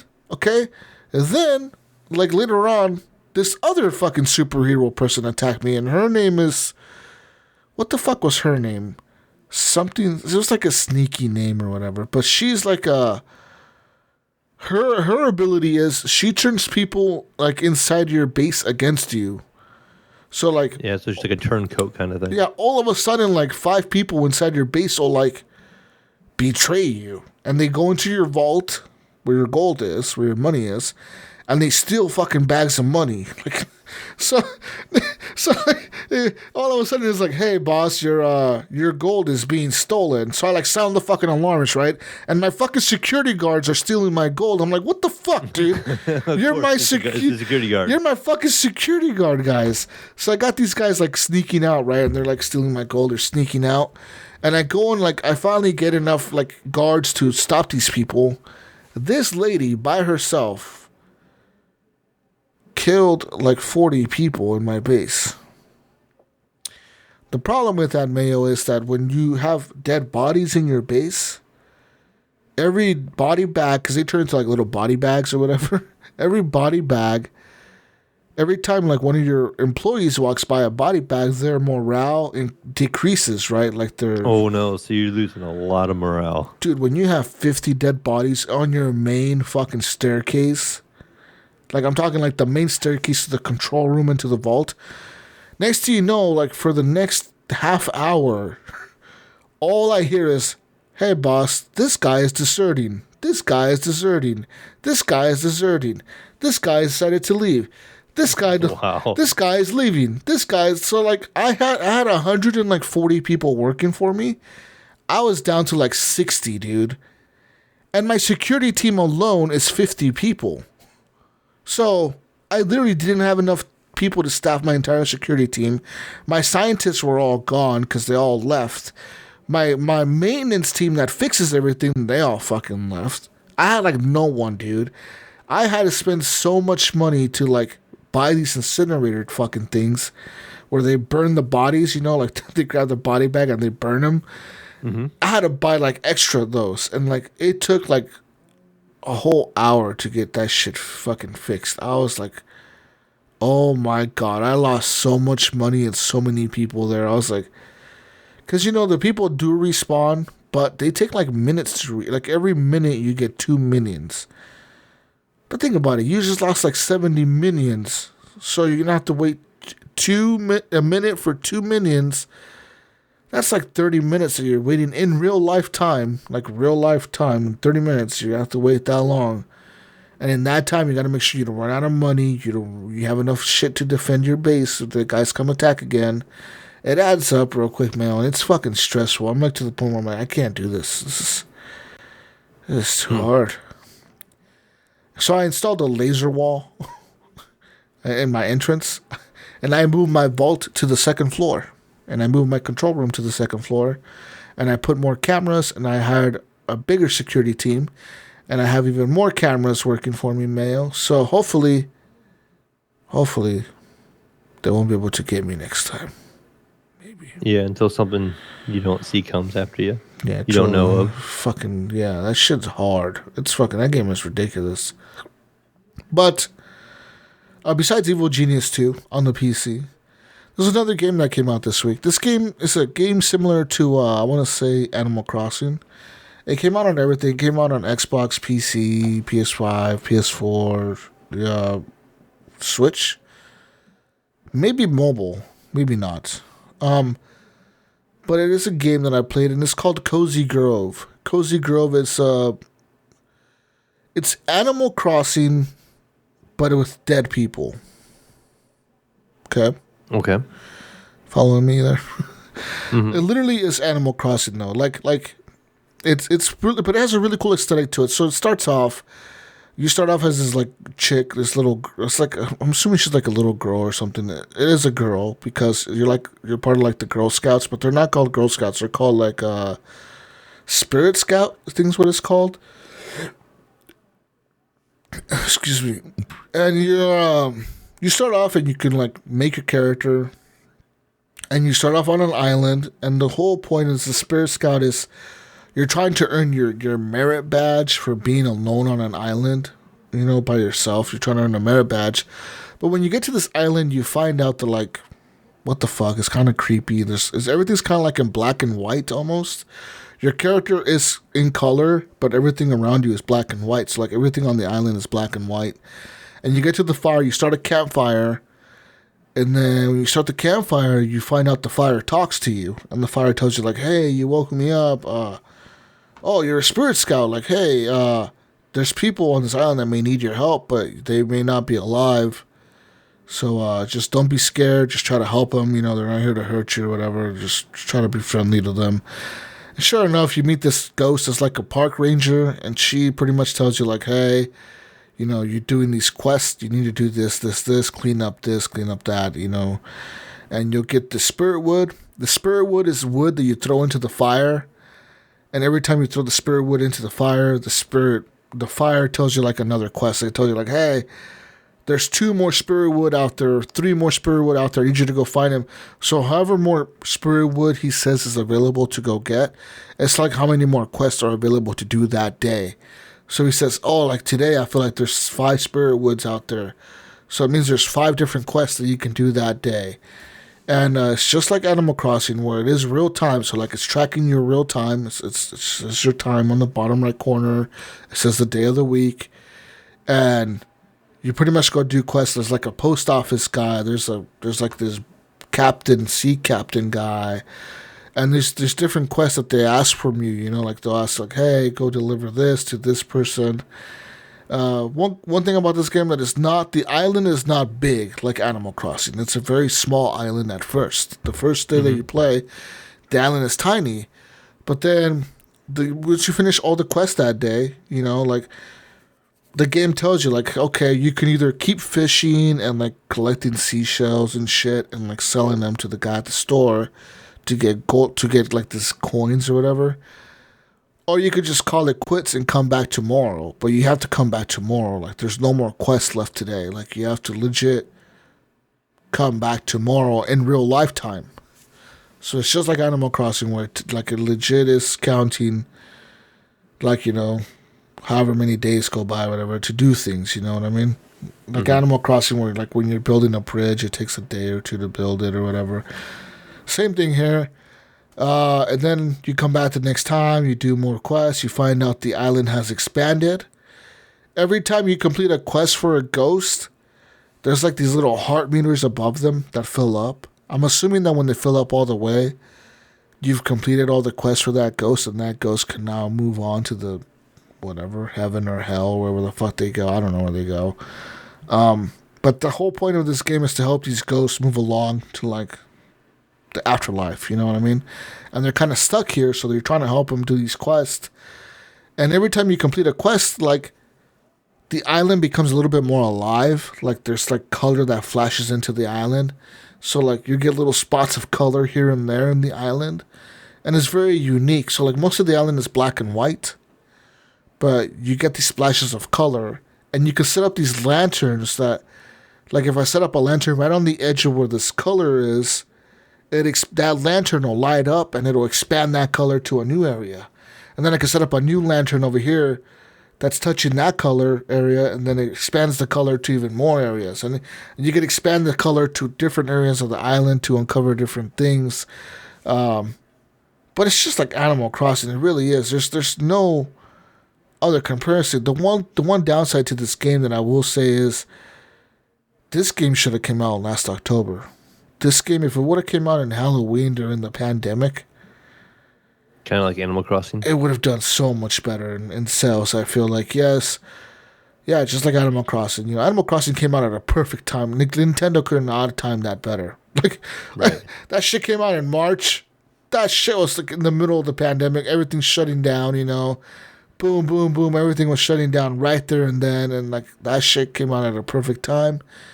I was saying Cozy Grove would have done better coming out like in Halloween, because it has that Halloween feel, like you got these little ghosts talking to you. You see little ghosts floating around the island, like none of them are going to harm you, but they're just floating around the island. You can upgrade your tent. You can plant things. You can craft, a lot of crafting, just like Animal Crossing. You get a lot of crafting. You can buy outfits for your character. You can dress her up in different styles, different kind of clothing you can buy for her. You can buy gifts for the other ghosts in the island, and they can give you stuff too. You get like a daily login reward for logging in every day. You get like a letter, and the letter will gift you like, hey, you get these turnips, and these turnips are worth like 500 fucking coins a piece or something like that. Or 800 coins a piece. So it's kind of like those, what are those things in Animal Crossing? Were they turnips in Animal Crossing too? I don't remember. I only played a very little bit of it. There's something in Animal Crossing. I think it was turnips in Animal Crossing that you had to sell or whatever, and then you would get like so many gold coins for them or whatever. Some of the same thing here, where like every day is like you go to this guy, he sells them, you buy them, you say, hey, I buy them for this much. Like, okay, here you go. And then boom, he gives you all these gold coins. You can use those coins to buy quest items or whatever, buy more materials to craft shit with. And then you just walk around the island, you just harvest things. You harvest the trees, whatever fruit they drop. You fish. You can cook the fish, you can skin the fish, you can sell the fish. It's Animal Crossing down to a T. The music feels like Animal Crossing. So kind of like how Temtem was Pokemon to a T. Yes. Animal Crossing to a T. Yes, this is Animal like I'm surprised whoever makes Animal Crossing hasn't sued them. It's so close to Animal Crossing. Who is it Nintendo that makes Animal Crossing? Who the fuck makes Animal Crossing? I don't know. I mean, they're only on Nintendo. Developer is Nintendo and Monolith Software. So Nintendo makes it. So yeah, I mean, yeah, Cozy Grove. If you're into like those types of games, I would suggest that you check it out. It's a very cheap game. It's like $13. I think I got it for like $12 or something. $13 on the Switch. No, that's not bad at all. It's a very cheap game. I mean, Animal Crossing is $60 or something like that, right? So, I mean, very different price structure there. But I do think this game, Cozy Grove, like there is a definitive ending to it. Like your goal is to get these ghosts, to like level 5 or whatever, little heart meters or whatever. But yeah, like I said, it's very cool seeing the island come to life almost when you got like no color, and then the color flashes in, and you see the color, and you see different things pop up with the color. You're like, whoa, that's kind of cool, And the art style is kind of unique too. It's a pretty cool little art style they got going on. But yeah, man, there's really nothing else to say here. You're playing Animal Crossing. That's what you're playing. With a different skin. That's it, Mayo. Animal Crossing with a different skin. But yeah. Nice. It's on everything, and I can't believe, like, the one place that I would say that is probably the best place to play this is probably the Switch. It's just a very easy pick up the game for half an hour, do your little quest bullshits, and then come back tomorrow. Mm-hmm. Yeah. Something about a game like that too, that's like so much on your leisure. It makes it a good portable game. Yeah, you fucking for some reason, you can go in there and do a couple things, put it down. Yeah, you're done. Worry about it tomorrow. That's what it is. So there's that Cozy Grove. Check it out. Another game that I played on my Switch again this week was what's that game called? I played that Pac-Man 99, which is that Pac-Man. Oh yeah, It's like since I don't have my Switch, I've seen they added that, but yeah, it's like Tetris 99, but with Pac-Man, and it's very weird. I don't know what to think of that game. I don't really what like is it. it with their numbers? They had Tetris 99, then they had Mario 35, which is the 35th anniversary, but it was like his battle game, and now you have Pac-Man 99. I'm assuming it's how many people they can fit on the screen at Yeah. once. You know, like It's how just many. weird how they don't get any more creative than that, Yeah, it's fucking Nintendo. What do you expect, dude? That's true. But yeah, they got Pac-Man 99 on there, and it's that. It's Pac-Man. You're playing Pac-Man against 99 other players, I'm assuming. I don't know if they're bots or real people. They're supposed to be real people. You're paying for the online. So, anyways, you get in there, you start Pac-Man, you bleep, bleep, bleep, bleep, bleep, bleep, bleep, fucking, you get in, and then you fucking start chasing the fucking blue guys, and every time you kill a blue guy, I'm pretty sure they go to like a different screen, like another player's screen. They appear there. But then they also go back and respawn in your game. It's fucking weird. I don't know. I didn't really care much for it. I was like, this is kind of fucking dumb. Now when I hear Pac-Man, I think of Player in Control from Bandersnatch. So, Pac-Man. thanks to you. He talks about Pac-Man. He goes, it stands for Player in Control. Do you think Pac-Man's, what was it, like he's a good guy? It's a sadistic game. He goes through the edge on one side. He just comes out the other side. He just can't get away and all this stuff. And I'm like, okay. Yeah. Yeah, so there's that. So I played that, and then I played a little bit of Batman, the Telltale series game. That game is really good on the Switch. I mean, it's really good in general, but yeah, the game is really good. I actually played some of that the Shadows edition, which it's just black and white, and they add it's like certain things are highlighted. You know what I mean? Like his car is super bright red, or like the fire. You see the fire. Every fire is red. And if he gets close to the fire, he comes into color, like Bruce Wayne will come into color or whatever the fuck, or like blood is really red. It's kind of like almost like what's that movie called? There was a movie like this that was filmed like that, where it's black and white, and like there's only certain colors in red. Yeah. Was it Sin City? That's what I was getting ready to say. It's a Bruce Willis movie. Yeah, it was a Bruce Willis movie. That's Sin City movie. Yeah. So it's just like that, where like the chick wearing the lipstick, only her lips are red or whatever the fuck, or only like the guy's jacket is red or whatever, or blue or whatever color it is, That's kind of like how the black and white version of this game was. I kind of played it for a bit, and I was like, you know what, it's cool, but I kind of want the color. Like, it's kind of weird, being Bruce Wayne and everything's black and white. What the fuck? You're like at some charity event and everything's in black and white, and it's kind of weird. But yeah, anyways. Yeah, Sin City. That movie was actually pretty cool, I think. I remember watching it. Yeah, it's been a while since I've seen that one too. I think I watched enjoyed it in it. theaters. Yeah, I think I watched it in theaters a long time ago. Back fresh out of high school. Yeah, in 2005. I was even in middle school, I think. Fuck. What the fuck was I doing watching that movie in middle school? Anyways. That's all I played this week. Really nothing else, man. There's just nothing else to play. That's a lot. You got a lot in this week. I feel like I did. I mean, it's just, like little bits here and there, like I try to play my Switch. Like I feel like you were right. Splitting everything up out of the game room has made my gaming more, I don't know, like better manageable, I think. Like it's more manageable. Where I can go downstairs, play on the PS5, then play on the Switch in my bedroom, and then play on the PC in here. And then, Nice. just kind of switch things up, like... Yeah. Well, I think it gives you a new environment too. It kind of gets you, you get tired of being in one room all the time, I think. Yeah. At least I do.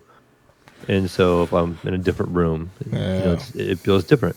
So I mean, I also played some of that Tetris Effect, and that looks really good on my TV. Yeah, because the colors, how they pop, with it being an OLED and all that. Fuck yeah, it looks really, really good.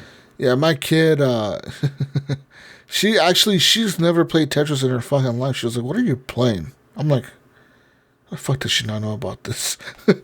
Yeah, she knows about these other games. But how the fuck do you know about Fortnite and Mario and she know about fucking Tetris? I was trying to show her how to play it. She was like not really getting the hang of it. She's like, "How the fuck do you rotate the cubes or whatever?" And I was showing her like this, how you do on the controller, and she was trying to like use the D-pad, and it was kind of confusing for her. I mean, I don't know. Maybe we should give it another shot. Right. Maybe. But she liked the music. She was like, "Oh, I like the music in this game." I'm like, "Yeah, the music is the coolest part of the fucking game." And how, like, the music changes as you keep making more lines or whatever. She caught on that real pretty quick. So, yeah. Yeah. Mm-hmm. Anyway, Smile. Let's move on to news time. Let's get some news, Mayo. All right. Now that we're in news time. Kind of a quiet week this week again. Yeah. We need something to happen. We need like a conspiracy, Jesus. Conspiracy. We need to cause one or something. I don't know. Conspiracy. Make our own news. We should just lie. We should just make shit up. And I bet the listeners wouldn't even know if we're telling the truth or not. Like, today, Tencent declared war against China.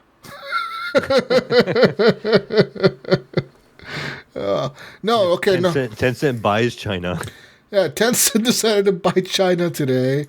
China says that they're proud to become part of the Tencent family. Oh, man. Their new number one export would be video games. Yeah. Oh, man, but okay, no kidding. Okay, no kidding. No kidding now, Mel, okay? No kidding. I don't know if you noticed this. But over in Asia, in the country of Myanmar, there's a revolution going on, Mel. And, I don't know, remember this was the one where that lady was dancing in the street? And the fucking military was like driving behind her, and she was doing like yoga or something. Yeah. She was doing like Pilates or some shit, or yoga, or like dancing in the fucking street, like some kind of morning exercise show. The fucking cops in the military are like driving behind her, going to arrest the Congress or whatever, like the president and other people in the government, and they're about to do a coup. Yeah, well, I remember this. That happened. Okay, well, that was the fun times of this coup. Now it's bad, man. There's people, being killed left and right in the country of Myanmar. The country's in lockdown. Pretty much what's going on right now, the military is trying to keep control of the people, and the people are like, "Hey, fuck you, dude. Like, we voted for this. Like, we voted for this president. We voted for this Democratic Party." Like, that's what it was, right? So what happened was the election happened. A certain party won the majority, or like the votes, so they were going to confirm the votes that this party won. Well, what did somebody, I don't know who the fuck, but somebody that runs the military over there, like a general, said, "You know what, man? I don't think we're going to do this vote today. I don't think we're going to do this today, man. I think we're going to just roll up all my military tanks to your fucking palace, and we're going to have you arrested for treason against us. Change the plans." And now I have full control of the country. And pretty much this is what happened. So since February 1st, this is when the coup occurred, there was security forces which were made up of police, soldiers, and elite counterinsurgency troops have embarked on a systematic crackdown against unarmed and peaceful protesters. So pretty much there's people protesting, saying like, "Hey, we voted. You let us have a democracy, and we actually voted, and we wanted this election, and we voted with, you guys counted the votes. It was legal. what the fuck? You guys are now not letting us, you're saying our votes don't count, pretty much. So the military is like, you know what? Fuck you. And the military is just shooting people. Like, they're just shooting people, Mayo. Just fucking, like, I don't know if you've seen Reddit. Like, I've been on Reddit watching the Reddit threads on this shit in Myanmar. It is fucking nuts, dude. It's like, literally, like, the people be standing there and the fucking cops just show up with their fucking riot shields and fucking guns, and they're like, you better fucking leave. You have 30 seconds to comply. If not, we're going to just fucking kill you. And the people are like, fuck you, no you won't. And they're like, okay, let's try me, motherfucker. And they just start fucking beating people up and shooting people and shit, dude. It is nuts. And people are recording this and people are streaming this live. And the country, pretty much what they're doing is they shut down the internet. Okay, so they shut down the internet in Myanmar. They shut down all their cell phone services. They shut down their 911 emergency response services. They're shutting down their schools. The streets have checkpoints now and shit. Like, you can't leave the country pretty much. And people are just stuck there. And people are like, what the fuck do we do? Like, where the fuck is the rest of the world? Why is no one helping us? Right. And the rest of the world is just like, oh, we don't know. It's not our business. You guys could deal with it. Not a problem. It's not big enough of a problem yet. Yeah, fuck you. Coronavirus is bigger. But yeah, man, it says here that more than 700 people have died since the military overthrew the government. And more than 3,000 people have been arrested. And some of them are unaccounted for. So you can't, like, I mean, you're arrested, but where were they taken, Mayo? Where the fuck were they taken? Where were they taken? Also, yeah, they're just pretty much at this point stacking bodies in front of, like, the morgue.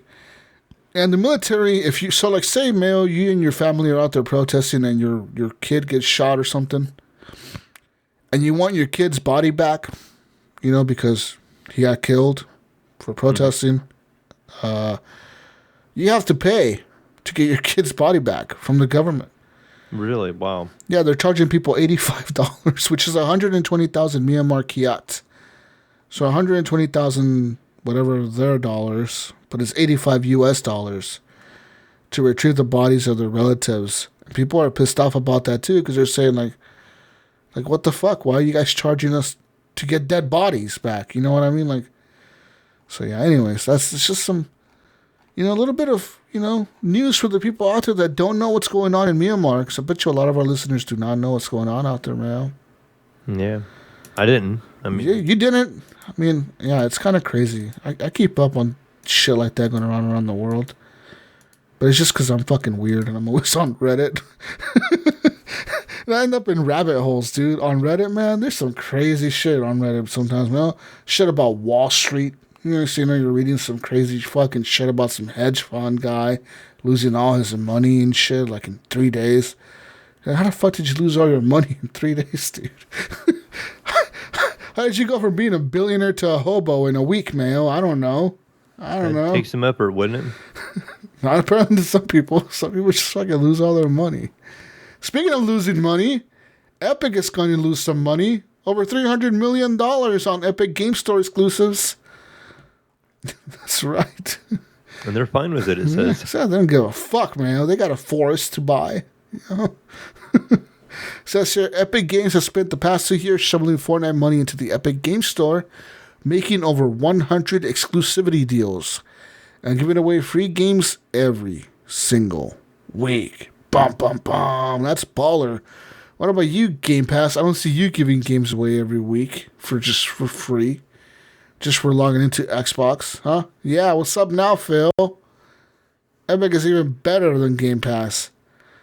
Says, sir, everyone knew Epic was spending a lot of cash to get customers into a store, but it didn't have any specifics until now. Thanks to Epic's big legal fight with Apple, we have now learned this week that Epic has committed around $444 million, Mayo, to the Epic Game Store exclusivity deals in 2020 alone. Wow. $444 million just last year. Yeah. And only in 1 year. Mm-hmm. More precisely, that's $444 million on minimum guarantees for games that release on the Epic Store but stay off of the Steam Store for a year. A minimum guarantee, Mayo, is just another way to refer to an advance. It means that Epic guarantees the publisher a certain amount of money, whether or not their game actually sells enough to cover that amount of money. For example, Mayo, let's do this for example, Mayo. Okay. Mayo, I like your game. You're the maker of Control, and I like your game. Mm-hmm. I want you to put your game on my Epic Store. Fuck that Steam Store. Fuck Lord Gabe. But I gotta make sure, Jesus, if I'm gonna put this on your Epic Store, that I gotta get enough sales. Like I'm gonna make a lot of money on Steam. So how are you gonna keep me there? What are you gonna do to entice me? I'm gonna give you $10.45 million guaranteed. Even if you don't sell $10 million, I'm still giving you $10 million. So if I sell $1 million, I still get $10 million. Yes. Done. Okay. Deal's done. Yeah. In its end of the year report, Epic said that players have now spent over $700 million on the Epic Store in 2020, but third-party game sales only accounted for $265 million of that spending. That $444 million in advances to third-party devs isn't close to being recouped. Some of those deals must have been for exclusives released in the future, but according to Apple's earnings, Epic is going to eat at least $330 million in unrecouped costs for minimum guarantees alone, if you consider 2019's deals as well. So it says here they only sold $265 million, right? Mm-hmm. And, they spent $444 million. That was just on last year. But if you also consider the 2019, that's where the $300 million comes in. Fuck, that's a lot of money. Yeah. Wow. So, pretty much Apple was saying that they're just fucking fighting these guys for the bullshit ass putting the game in the fucking Apple Store. Yeah. Yeah. Did you see further down the article? I'm just glancing at it, but the headline, if you scroll down, it says, other fun things Epic and Apple have to say about each other. No. What do they have to say about each other? Just kind of scroll down here. It says all the shin kicking between Epic and Apple is over the way transactions are handled on iPhones and iPads. It says Apple makes developers get approval to sell iOS applications on its App Store, and we know this. And it also enforces use of the payment processing system for Apple in-app purchase. We know all this. Skipping through here. It says Epic wants to accept money from Fortnite iOS. And it's pretty much just saying what we already know. Basically, Epic's biting. They want to be able to make their money without having to pay Apple. And Apple's wanting them to make them sell it on the iOS store so they make their money. Because it is a free game, and that is kind of hard because, let's say, Jesus, I want to make a game, and I make it free, and then I just put in-game purchasing. If Apple can't get a chunk of that because it's on the store, but the purchasing is in the app, then Apple would get nothing out of it. You know what I mean? Like, they would just get to use that storefront and pay nothing. And that's also kind of hard for the people that actually don't have in-game purchasing and try to sell on their store, and Apple's taking a percentage, so it's not really a fair shake at everything for everybody when you think about it that way. Yeah.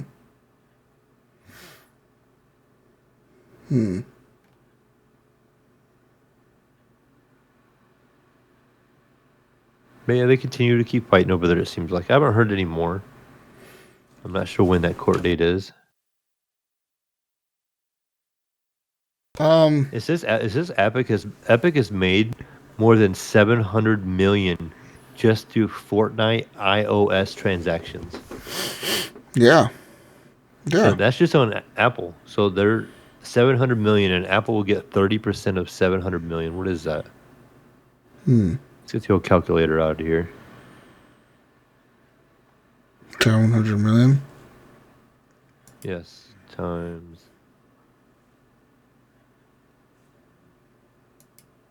That 210 million. For what? That's what Apple's getting. Yeah. Right now at 30%.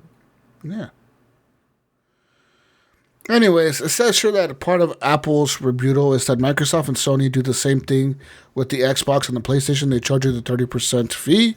Mm-hmm. Epic says that no, it's not the same, Mayo, because game consoles, quote, do not include general computing features like smartphones and aren't very portable and do not connect to cellular networks. Smartphones are critical platforms for developers, says Epic. And so, since many of them are iPhones, developers have no choice but to submit to Apple's rules. Apple says that's not true because consumers can and do switch from iOS devices to Android devices, and lots of people play Fortnite on multiple platforms, so it actually is competitive. Says sure. Right there. The companies raised many points and counterpoints in these recent filings, which comprise about 500 pages altogether. For instance, Apple says, as it has before, that Epic tried to negotiate a side deal with it, implying that Epic's open platform evangelism is actually self-serving. Epic, meanwhile, accuses Apple of burying competitors' apps in the App Store search. It says here Apple is pretty much the aggressive one here in the documents. Here's some tidbits from this is straight from the pages of the Apple lawsuit. One of the bullet points says, Fortnite's average monthly users declined between 2018 and 2019, and Epic noticed when hashtag #RestInPeaceFortnite was trending on Twitter. And it says here, that's when people were saying that, Epic decided to sue Apple. So another bullet point says, Epic believed Fortnite could be reinvigorated by turning it into a platform for creators, but felt that platform fees like the App Store fee might hinder that plan. So that's why they're suing them. Another bullet point that Apple brings up, it says Epic called its plan to go after Apple and Google, quote, Project Liberty, and Todd Sweeney, was in the loop on it 100%. So there's that. Apple brought that up. Apple also says 100 to 200 Epic employees were involved with Project Liberty. That's a lot of people. Fuck, that's a lot of people. And it says here, the public wouldn't necessarily sympathize with Epic when it defied Apple's rules and was concerned about looking like the baddies, so it paid a PR firm $300,000 to help them work on Project Liberty, to spin the PR around and make them look like the good guys. Oh, Mayo. Oh, Apple says that they know about this. So this is Apple legit. Can you imagine? Okay, so if Epic has 200 people working on this, how many people do you think Apple has working on this? 500? You know what I mean? Like, it's like a battle of two big companies, and Apple's just like, you motherfuckers, you think you have money, you sons of bitches? We're fucking Apple, motherfucker. We know what the fuck you text Todd Sweeney on your fucking iPhone, you motherfucker, you. Yeah, we've got all your stuff on your phone recorded. Yeah, we can tap into your phone right now. Do you think right now Sweeney's using an Android? He's using a fucking BlackBerry. There you go. He switched to a fucking flip phone, so he's not tracked by Apple.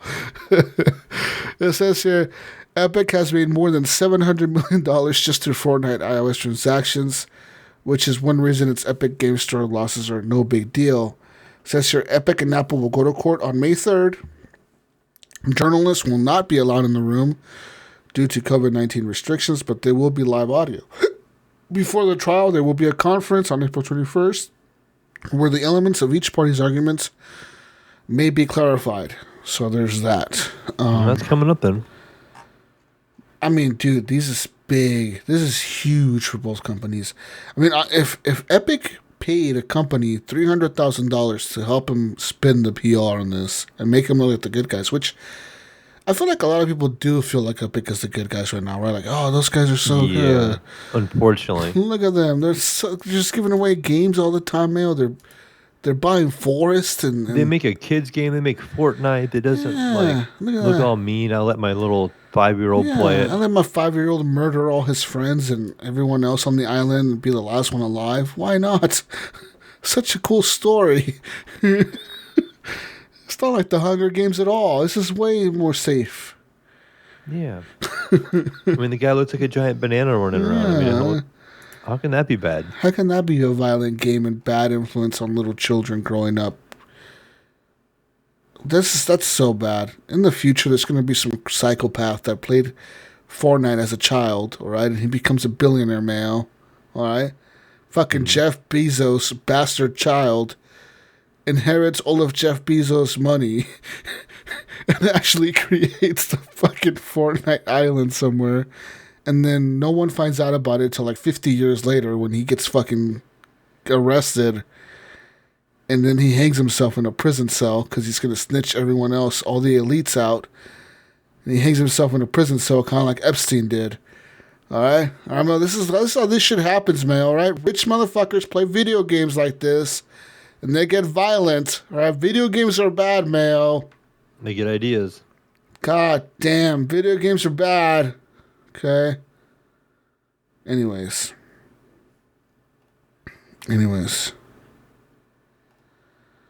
So much Fortnite news in this article. There's a lot of Fortnite news there. There's a lot of Fortnite news there. Yes, there is. We don't want to go down that road. Let's move on to some Sony PlayStation news. Sony news. Some good old Sony news. Oh, Sony PlayStation. What's Sony got going on right now? Since their Sony PlayStation studios are currently looking to hire someone for a senior position titled Head of Mobile. It's a very, very cool title. Hey, what do? I'm Head of Mobile. This will help the development and porting of some of the best PlayStation IPs to the mobile platform. According to this jobs listing, Mail shared on Reset Era, the role of Head of Mobile will be based out of San Mateo, California, and will help in promoting the vision, mission, strategy for mobile game development within the PlayStation Studios. As head of mobile, you will own and develop the mobile game strategy for PlayStation Studios and help build a foundation for future growth opportunities, Mayo. Other than the expansion of mobile game development, the job will also require a focus on successfully adapting PlayStation's most popular franchises for mobile. Bum, bum, bum. So we're going to get some of these big franchise games on mobile? That's sad. To me, I don't know. I do not play on my phone at all. I don't want to play on my phone at all. I don't know about you, Jesus. Mobile gaming does not sound fun to me at all. Let me tell you about a game that I played this week. Forgot to mention it.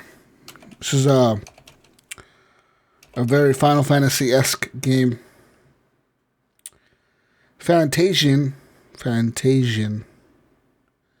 It's an iOS Apple Arcade exclusive now. Exclusive. World premiere. If it was an Xbox event, that's how the guy would sound. And then Phil Spencer would go, hey guys, we got this Fantasian game. We're Japanese. Look at us. But this is iOS. Believe it or not, iOS, Mail. So you go to Apple Arcade on your iPhone, which I pay for every month. I don't know why, but whatever. I'm in there, and I got to see Fantasian, and I downloaded it, Mail, and this is a legit RPG. Like, this is kind of like Genshin Impact full kind of RPG. Like, so this is developer Miss Walker is the developer. The composer is Nobuo Uematsu. I don't know who the fuck that is. But anyways, it says here Fantasian is developed by Miss Walker, a studio founded by Sakaguchi in 2004. This game was first conceived back in 2018 after Sakaguchi felt inspired to go back to his roots after he replayed Final Fantasy VI with some of his former colleagues who he had worked with on the game. So this guy is one of the original creators of Final Fantasy. He's one of the main makers of it, I guess, or whatever. And it's here. Prior to this event, the producer has spent some time working on mobile games like Party Wave and Blade Guardian, with his last narrative role-playing game being in 2011, The Last Story for the Nintendo Wii.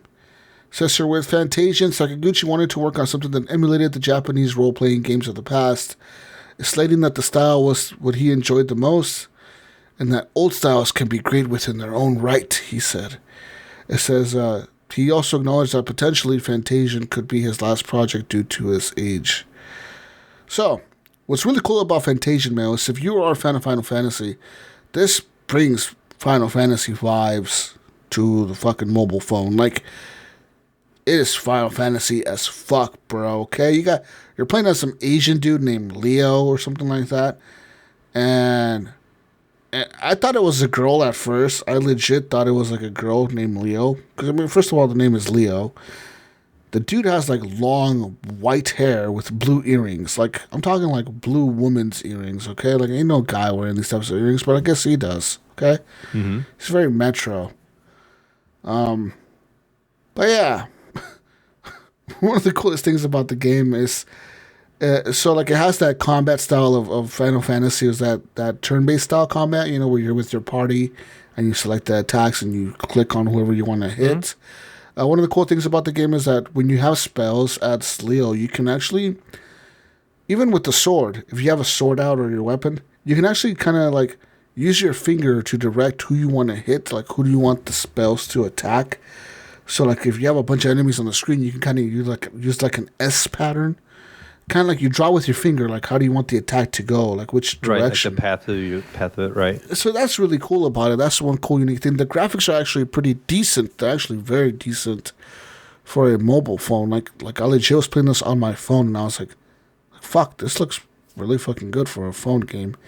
Now, the coolest thing about this game that I thought was really fucking cool is, I don't know how they did this, okay? I don't know if they actually built dioramas out and like film them and then impose the characters onto that film somehow. But you're like the background of your character, the world that you're in, it's all dioramas, dude. It's like real life. like I'm not kidding, man. It looks real. Like you're in a diorama and you're walking around and you're like in this fucking world or whatever, and it is insane. It looks fucking like real life, but like a little miniature. Like you're like playing in like Mr. Rogers' Neighborhood diorama or something like that, right? Mm-hmm. That's what it looks like, man. You're in that fucking diorama. You're running around. You're doing you're animated. You're a cartoon because you're like, you know, you're the character of the game, but like the background is real and like all the characters in the game are dark. Like everything's like drawn in, but it's so fucking realistic looking. Anyways, this game is also available, Mayo, if you didn't know, okay, for us that have Apple TVs, like myself. You can actually download these games on Apple Arcade. A lot of them are available on your Apple TV. So I actually downloaded this game on my Apple TV. One really cool feature that your save carries over thanks to the cloud save from Apple. I don't know what the fuck it's called. Cloud something. Cloud sync. I don't know.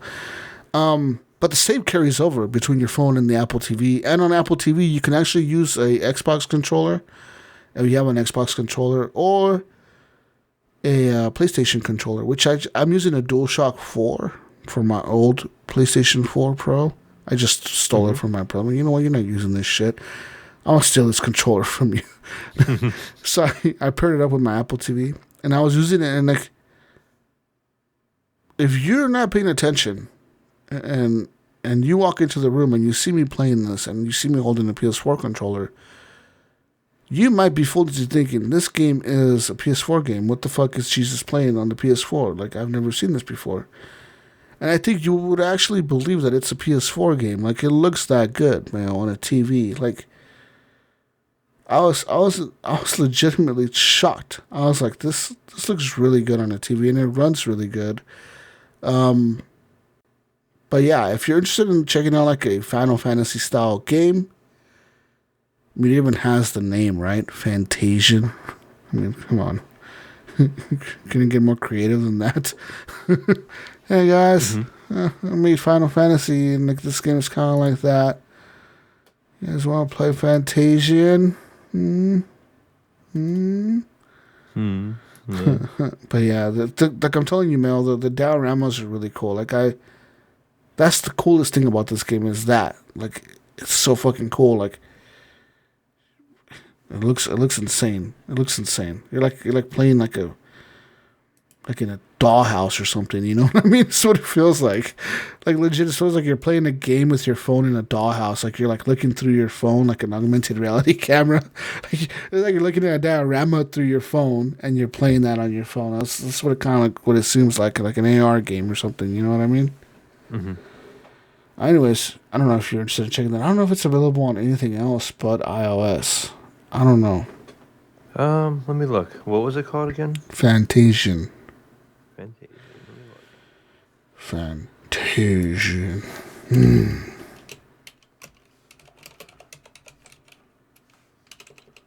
Yeah. Anyways. I'm not seeing it come up right away. Yeah. Unless I spelled it wrong, but I don't think it is. No. Like I said, it's exclusive, man. World premiere. Exclusive world premiere. Yeah. Also, yeah, there's other games coming out on the iOS store that's like very like cool looking games. I think I also played out the Oregon Trail on my phone thanks to the Apple Arcade, but it's not like the Oregon Trail like you remember, like the old green and black screen or whatever. Like this is some legit, like it has like drawn graphics and like it is the Oregon Trail, like pretty much the same game, but they like done different shit to it, you know. They have like new choices, new dangers, new things come up, you know, new things that pop up in the game. I don't think they call the Native Americans Indians or anything like that in the game anymore. Pretty sure they refer to them as natives or like whatever tribe they're from. So it's not a racist game anymore, Mayo. Yeah, it's a lot of other games coming out to iOS, Apple Arcade. I mean, I don't know. It is what it is. I think I pay $15 a month for it. But I get like everything, right? I get like the Apple TV, the memory storage, the Apple Arcade, and the Apple Music for $15 a month. But yeah. Yeah, not bad. It's not bad. Because I use the Apple Music and I use the memory, like the 50 gig storage, and that's like $1 by itself a month, right? And the music is like $10 a month, so that's $11. So for $4 more, you get the Apple TV and the arcade, which the arcade. Yeah, I think I pay $5 a month for Apple TV. So yeah, and I know Apple Arcade by itself is $5, and then Apple TV, yeah, it's $5 by itself. So yeah, I'm part of that subscription of that Apple. I think it's called Apple One or something like that. I think that's what it's called. Anyways, enough of that bullshit, Mel. Let's move on to some more news. I'm not looking forward to seeing Sony games on the iOS. Just not. yeah, me either. But you know what, Mel? We're the minority at this point. Yeah, probably. And this generation, these kids growing up nowadays, that's what they know. And it just, I don't know. I just don't like playing on my phone. Maybe a tablet would work, but my phone, no way. I just don't like playing the games on my phone. I don't even play the games on the App Store now. So even if it was a good game, I don't think I'd play it on the phone because one, it just kills my phone battery, and I use my phone. I do it for important things like Facebook. No, but I use it for texting and just for music at work. And when you play games, it just kills your battery. So I don't want to just kill the battery of my phone and be doing it that way. So I just I have to buy a Sound like separate such phone. a boomer. I use my phone for two things: the texting and them calls. Right. That's I all I need. That's all I need my phone to do is to do them phone calls and them text messages. No, I surf online. I look at websites. I'm car shopping on Auto Trader and all that fun stuff too. But I just don't play any games. You on that Tinder, Mail? I'll be on the Tinders. Oh yeah, Tinders, all that fun stuff. Tinders. I mean, I don't know, Mel. Why do we have smartphones? Why? We don't need these fucking shits. We just need a phone. Really.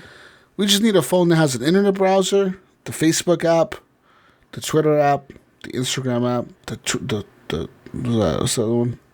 I question myself all the time. Like, I can't believe how much money I pay for this phone. And how much my package is. I have Literally. the Yes. 5G nationwide What the package. fuck do you need that shit for? Why? And it's unlimited. And then I paid like $1,200 for this phone, Yeah. and I'm like, it's nuts. What the fuck do you need all that shit for? You know? And like when Yeah. Apple comes on stage and the fucking Tim Cook is on there, this phone has the world's fastest chip in it. Ooh, It's yay, gotta have it. Why the fuck do we need that on the phone? Why don't you put that into like saving cancer? Let's cure cancer. How about we put all this research into that, huh? You motherfuckers.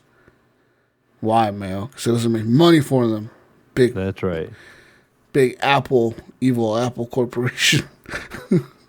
You're starting to sound like an Epic employee over there. Epic PR is working on me. Fuck. Fucking Epic. Fuck you too, Epic. You motherfucker, you. Anyways, so on to some more news. Speaking of evil corporations, the evil Xbox, PlayStation, and Valve corporations have been called on to drop 6 Days in Fallujah. A prominent Muslim advocacy organization has called for PlayStation, the Xbox, and Valve to drop controversial shooter 6 Days in Fallujah. The Council of American Islamic Relations, CAIR, the largest Muslim civil rights charity in the United States, issued the call in a press release which brings the game's subject matter back into the spotlight once again. Calling the game, quote, an Arab murder simulator, CAIR, or CAIR, I don't know how to pronounce that, CAIR, linked the Rebecca Valentine recent article for IGN on the game. 6 Days in Fallujah is complicated and painful for those connected to the real events.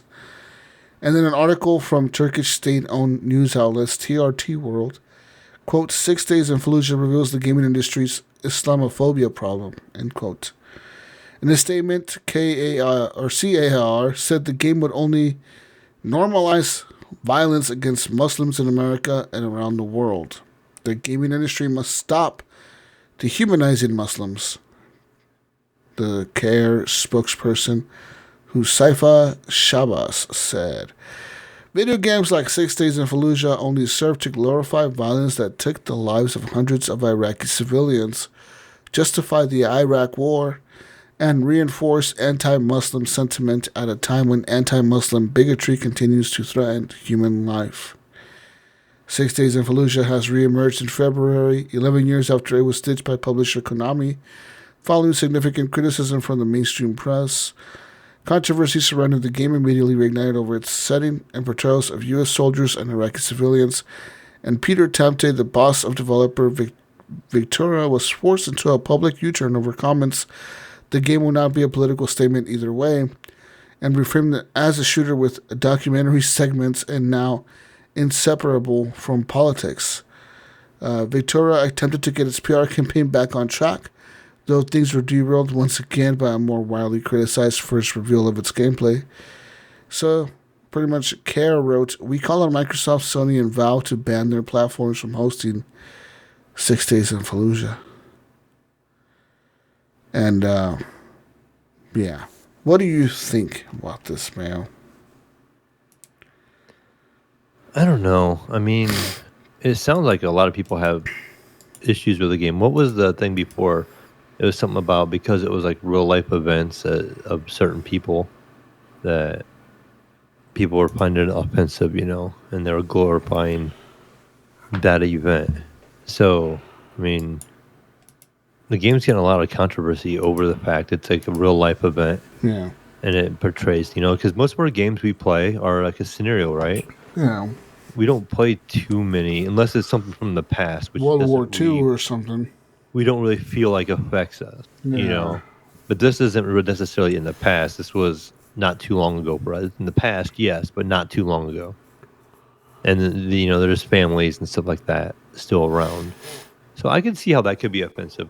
But I don't think the game, glorifies killing, Muslims and stuff like that. Mm-hmm. I don't think. I think it's a game that kind of talks about, the reason behind the war and what's going on. I don't think they just tell you to just kill all Muslims in the game. I think it's kind of portraying the war and I guess, one side of what happened, I guess. So, but I could see how it could be offensive too, to some people. Or if you have, could you imagine, Jesus, if you had family that was in that war, even as an American side that went and fought and even died in this war, you would probably take offense to the game. So it just makes it hard. They could have made this game without it being so specific. They could have just made a shooter like Call of Duty. Why did they want to focus so much on this? Unless they wanted to make you think about it, and the impact that stuff like this has. Because it's easy for us as Americans to sit there and hear about war and talk about things like that, but we don't really experience it here, we worry about playing on our TVs and doing whatever we're going to do, but in reality, that's what some people have to deal with that every day. Yeah. I don't know, man. Making a game about a war, I think it should be done, But I think maybe it's too soon for this one. Yeah. I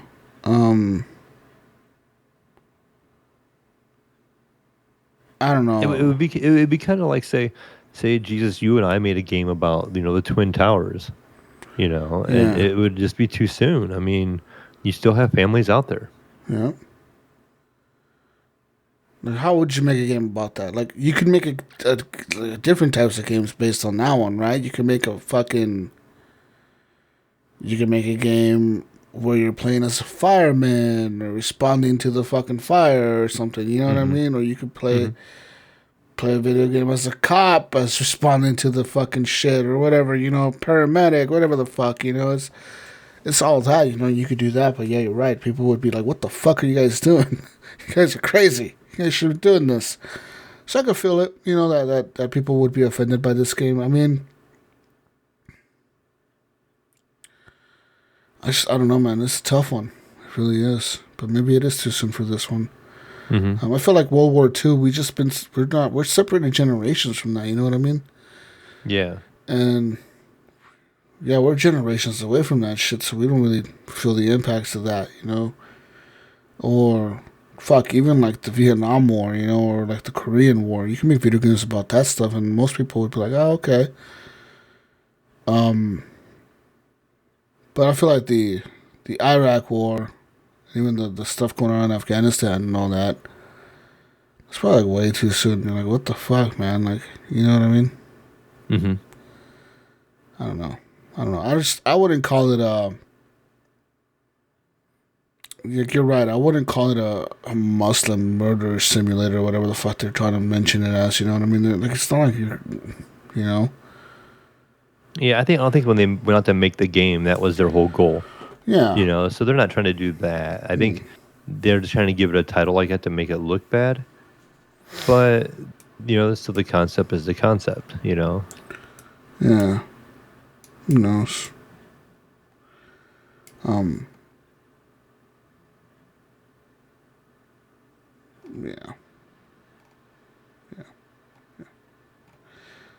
Yeah, we'll see where they go with it and see what happens. I have a feeling this game's going to end up getting pulled. You think so? I think Sony and the Xbox are just going to be like, you know what? We're done having our name attached to this. This is the second time now it's come up with some kind of big controversy and stuff where people want it pulled. So maybe this the second time is enough for them to look at it and go, we should probably pull this. Yeah. So yeah, I think it might end up happening. I wouldn't be surprised. Yeah.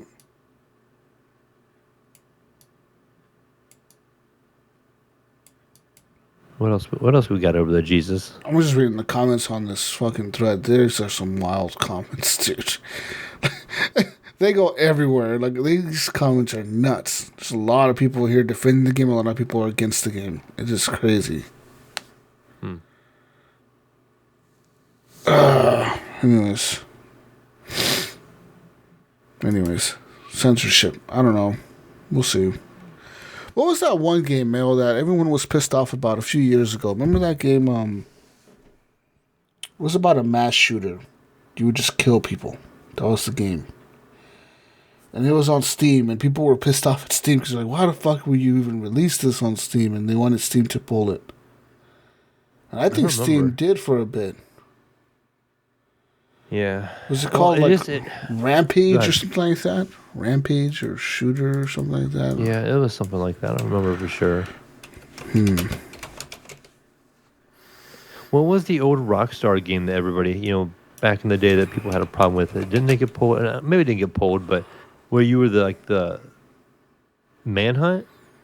Yeah, was it Manhunt? That was one of them. I remember that one being controversial. Where you were like a murderer kind of person, and yeah. Hatred was the game. That's what it was called. Hatred.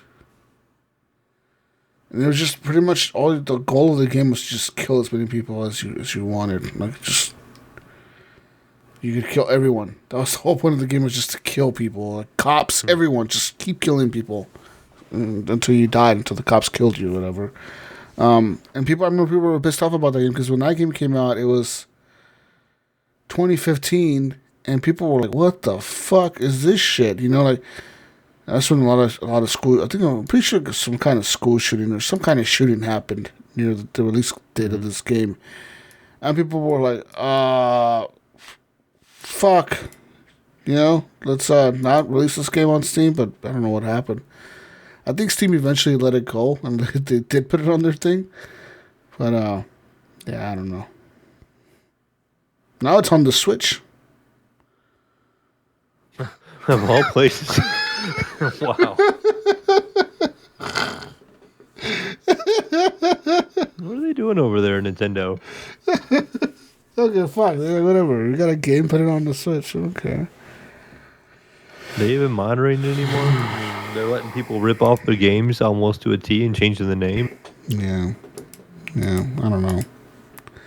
We'll see what happens with the 6 Days in Fallujah. I think that, there's one thing,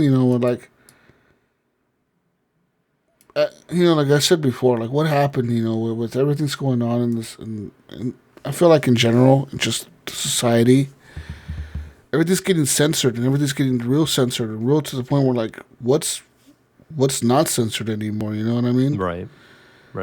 So at what point does freedom of speech even apply? Does it even apply anymore? Is it, if you become too offensive, then people can just say you're too offensive, dude. Mm-hmm. And you're done. Like, you get fired from your job or whatever, your job will fire you, and then that happens, And some people deserve it, like some people do, some people are just fucking dicks, and they're like, fuck that guy, he deserved that. He deserved what he got for what he did. But, at the same time, like, this game is just like, you release the game. I feel like it should just release on Steam and PC. Maybe consoles is not, maybe they're not ready for it. Consoles are like, they're too, what would you say, curated, I think? I think you couldn't get away with releasing it on a console. But I think Steam, dude, there's way more offensive shit on Steam, I feel like. Definitely. Than this game. There's some real racist shit on Steam sometimes. You know what I mean? Like, there's some games on there that are real questionable. You're like, what the fuck? How the fuck is this shit on Steam, It really is. Yes. Yes. A lot of them are free, Yeah, that's the crazy thing. There's a lot of fucking, yeah. Anyways, Death Stranding. Let's move on to that. That's a game we haven't talked about in a while. It has made $27 million. Not bad. On PC so far. Mm-hmm. The reason I put this article in there is, do you think that this is going to just encourage Sony to keep making games on PC? Yeah, I think so. I mean, to me personally, $27 million sounds like a pretty good success. Yeah, why not? I mean, yeah. It was in the first 5 months of sales on PC. It says here, when Fallout 5 games signed up for the game on PC distribution for the publisher hope for a lifetime revenue in excess of 50 million euros. So they only expected 50 million euros, and they are at 27 million, which is 23 million euros. But that's lifetime, so who knows? I mean, that was just the first 5 months, so it may well reach 50 million at some point. You know what I mean? Mm-hmm. It says here Ghost Runner did very well as well. Ghost Runner made about 7 million euros in revenue. And Control made about 84 million euros in total lifetime to date. So it's been 84 million to this point. That's a lot of fucking money, dude. And then, so yeah, Terraria made 4 million. Payday 2 made 2.3 million euros. You haven't played Terraria yet, have you? No. You need to play that game. Try. I remember we got some kind of thing there. It's like one of the most downloaded games on Steam, or it was some kind of like category. I'm like, oh wow, like it's up there. Who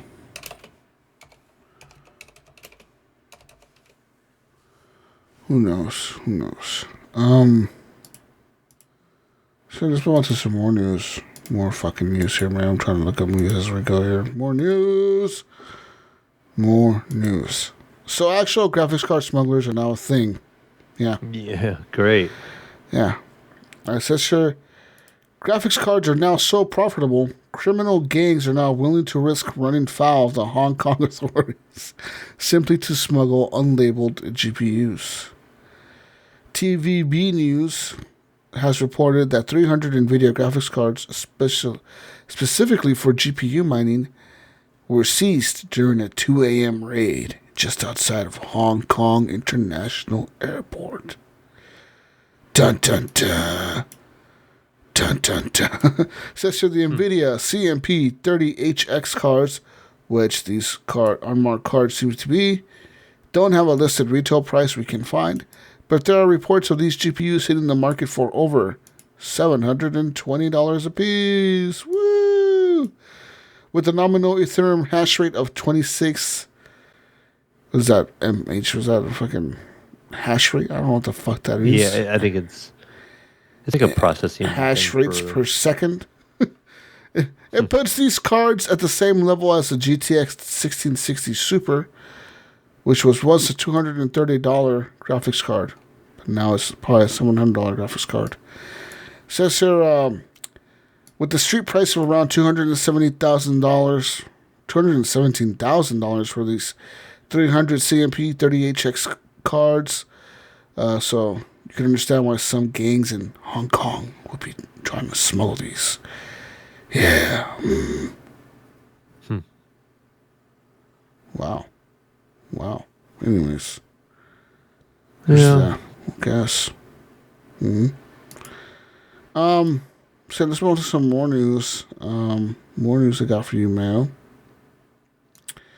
Sony. Okay. Sony.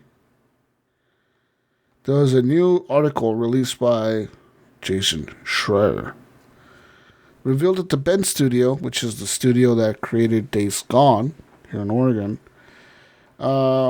pretty much met with Sony about a potential Days 2 or Days Gone 2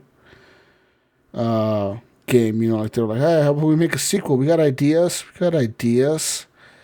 However, this idea was shot down, Mayo, because apparently of the bad initial reviews that Days Gone got and the bad criticism it got, or critical acclaim it got from, fans and critics. So it was shot down with the Bend Studio being shifted to a new project instead. So there's that.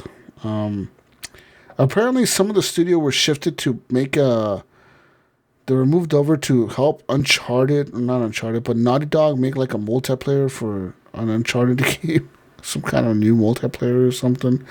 And then, or some kind of Naughty Dog project. They were going to make some kind of multiplayer for them. And then they were like, no, fuck that. We don't want to do that. And they kind of went back to Sony and said, hey, how about you like let us do our own thing and don't make us work with other studios. We just want to be our own thing. So apparently Sony said, okay,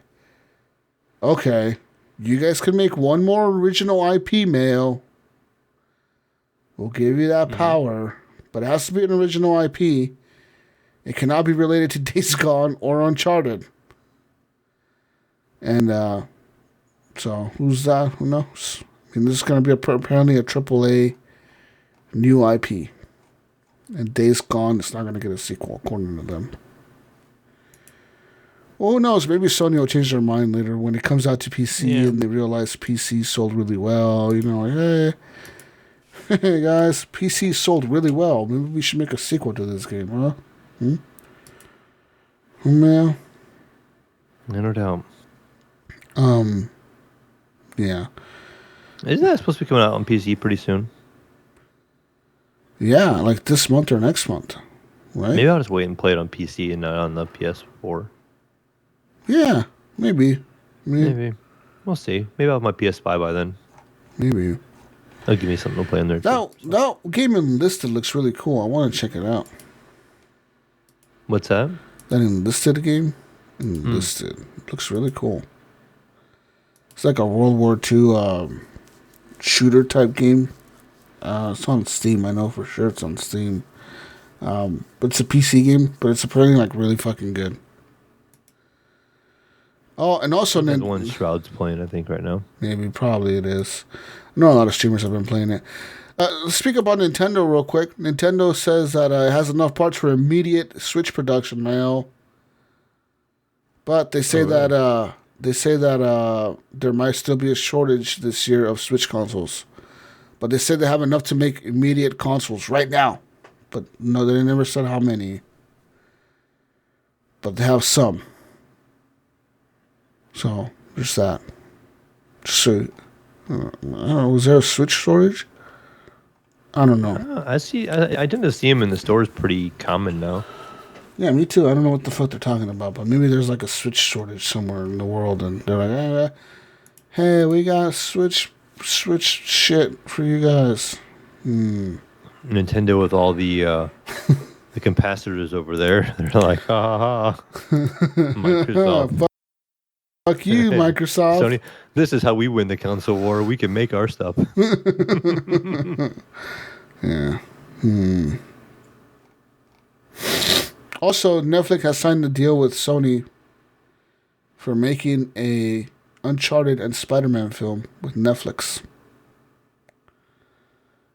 Uncharted and Spider-Man. I wonder if it'd be an actual film or animated or what, because how would they do that with Spider-Man? Because you have all these actors now. Would they pull in? You have the actual actor. Yeah, you know what, the Marvel actors. I guess you pull them from the Marvel movies and they fucking. Yeah. And, hey, you're gonna work for Netflix now. They have budget. I mean, to make some good stuff, but I don't know. I guess they pull other people in. I've seen other actors, on Netflix originals. So. Isn't Tom Holland the Spider-Man for the Avengers for the Marvel movies? Yeah, and the last two that.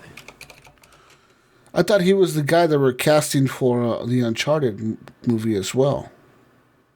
I don't know. I'm pretty sure he was the Uncharted guy, Nathan Drake. Yeah. He getting paid. So. I think he's going to be the one that Netflix hires. And like, hey, how about we make you Nathan Drake and Spider-Man? And how about we have like a crossover? Okay, Spider-Man is in Uncharted. Oh gosh, you are Nathan Drake by night, or you're Spider-Man by day. Nathan Drake at night. Oh yeah, you're living a triple persona life. It'd probably be the other way around. I could be Nathan Drake during the day and Spider-Man at night. I don't know. Okay. Well, whatever. He's living a triple life, all right, Mayo? He's a fucking secret treasure hunter and a crime fighter in New York City. Oh, shit. I guess. I don't know. But yeah, yeah, and apparently Mark Wahlberg was going to be Drake's mentor, which is Sully, the old guy. I've never played it, so I could not see Mark Wahlberg as that dude. I just can't. Like, that's Sully? Come on, man. Like, Sully looks like this old, battle-hardened motherfucker. Like, Mark Wahlberg. Nah. You need somebody else. You need somebody older. I don't know. Mark Wahlberg is getting kind of old. But he's not that old. Is he old, man? I've been through some shit old. No, I don't think so. We need someone like Gunny with gray hair. Doesn't he have gray hair now? Does he? I think he does. Looks like his hair is black to me. Maybe. I don't know. Anyways. That's all I have for news. That's all I have. It's kind of been kind of quiet. I said we need a conspiracy. Yeah, I mean, I don't know. I don't know what else. There's nothing else, dude. Just like, there's no video game news at all. There's nothing going on in the world.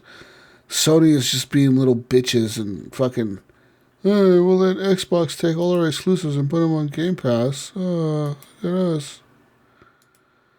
And then fucking Xbox is over here just buying everyone. Like, hey guys, big news. We put everything on Game Pass, man. Whoa, everything's on Game Pass. It's like, it's not even exciting anymore. It's like, oh, guess what happened this week in the gaming world, Mayo? What? It's either Nintendo is re-releasing some bullshit-ass game they made 30 years ago as a new game. Or on the Wii, or... Yeah. Or fucking Xbox is putting something else into Game Pass. Or Xbox bought another fucking studio. Or Epic is fucking fighting with Apple. Like, what else is there? Come on, gaming world. Give us something new here, god damn it, you. Daniel, or someone's being offended by a video game and they want to ban it from any platform. Ever. Man, ever. So we need some good news here, some good video game news. Outriders has been the only good news in the last 3 weeks. And even that has some negative press, the servers and stuff for a while. Yeah. But hey, who knows? We got the new Warzone map supposedly coming out, and we'll see how that goes. But that's all I have for news. And that's all I have. There's no more. We're done here. We're fucking done, man. I'm done. Mm-hmm. I'm done. Let's move on to Gunny's favorite corner. Oh. I'm not 100% sure, Jesus, that he updated this. I did not touch this.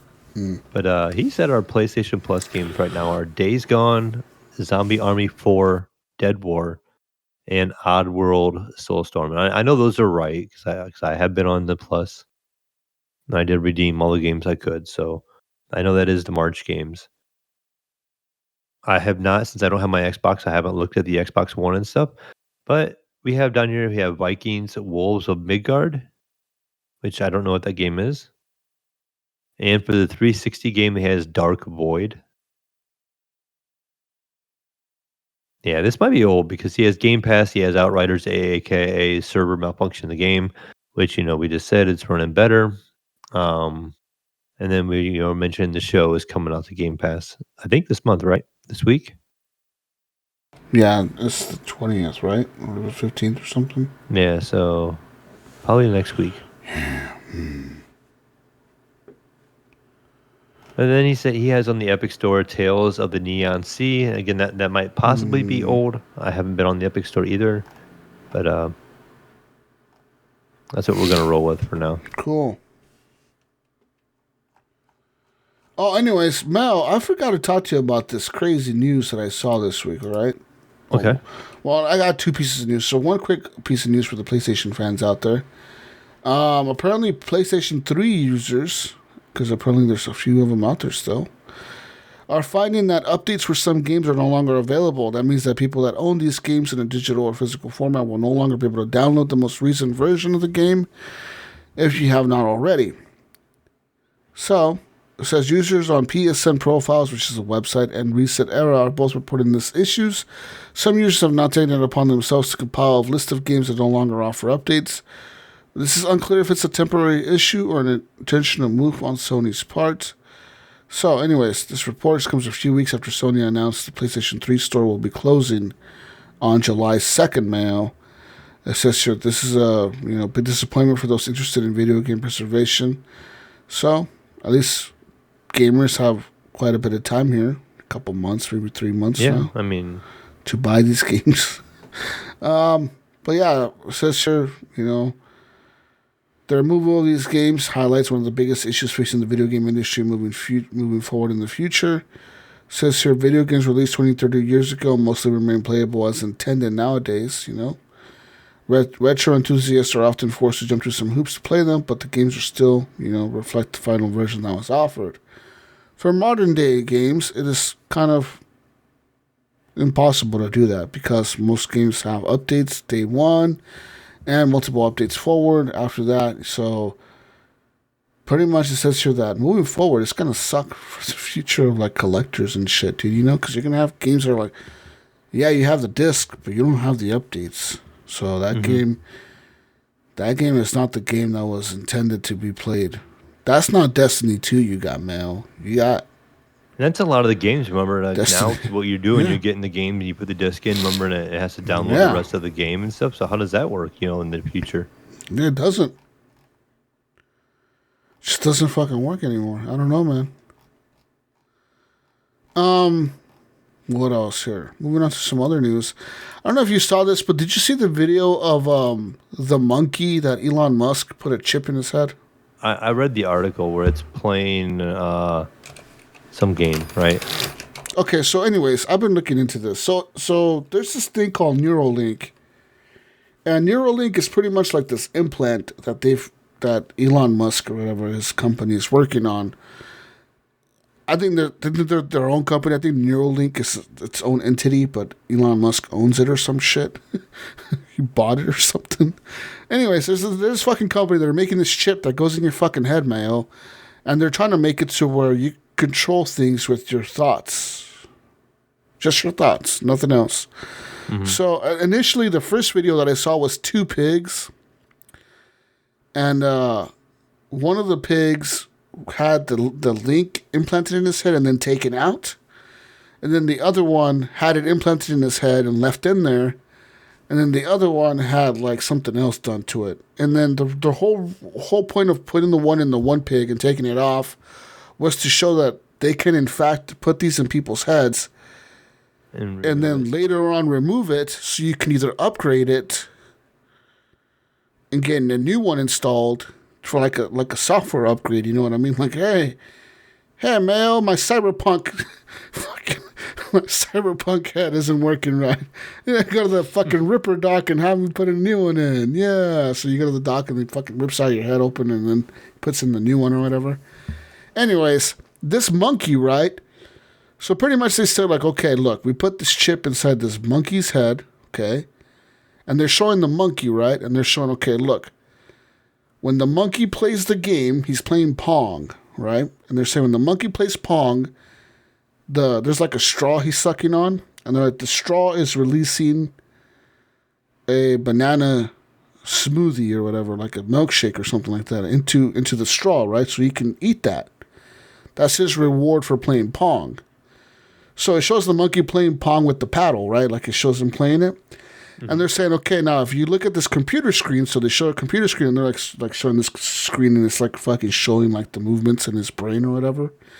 And it's just like, okay, so the Neuralink is actually recording what he's doing right now. Like every time he moves his hand, it's recording that he's moving his hand. And the Neuralink is doing this real time or whatever. So they're showing that it's doing it like as fast as he's doing it. Like, okay, they're like, now we're going to take off the paddle. We're going to just take away the paddle, and we're going to keep feeding him the smoothie, but we're going to keep Pong on the screen. So the monkey sits there, and he's looking at the screen, and he's fucking playing Pong, but he's not holding the paddle anymore. But he's still getting the milkshake. So he's thinking, I need to move my hand up, down, left, right, up, down, left, right, up, down, to like control them. So in his head, he's thinking of what he needs to be doing to control that paddle, which is the Neuralink actually controlling the paddle. So it's fucking nuts that they're like saying like, okay, this motherfucker can control the paddle with his brain by just thinking it. He's thinking it and he can control the paddle. And they're saying that with this technology later on in the future or whatever, they can help. Well, right now they're saying they can help paralyze people, like communicate with without, like do things that like normal people can do, I guess, because you can type on a computer, you can search the web, you can browse the internet, you can do whatever, with your fucking brain if you think about it. But it was kind of crazy, man. It's crazy watching this. It is kind of crazy thoughts, isn't it? Like. Yeah, dude. They watch this monkey play, Pong with his fucking head. A monkey, Mayo. A monkey. There's something else they were doing too, wasn't it? So like they said the other day they could almost do Jurassic Park now. Like they're close to. Oh yeah. They said if they wanted to, they could. Like they're like, yeah, we're that close. Like we got the technology to do it. We could really do it if we wanted to.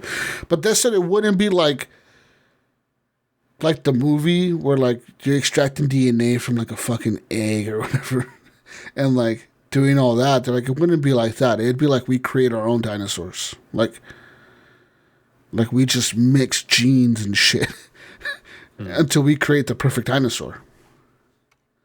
So like you would start by like mixing a chicken with like a fucking alligator or whatever and splicing their fucking genes or whatever, and then you make an egg out of that, and then you hatch it, and then you're like, okay, what came out of that? And then you hatch another egg, and then you keep fucking like mixing the shit up, until you get the perfect fucking combination T-Rex or whatever the fuck.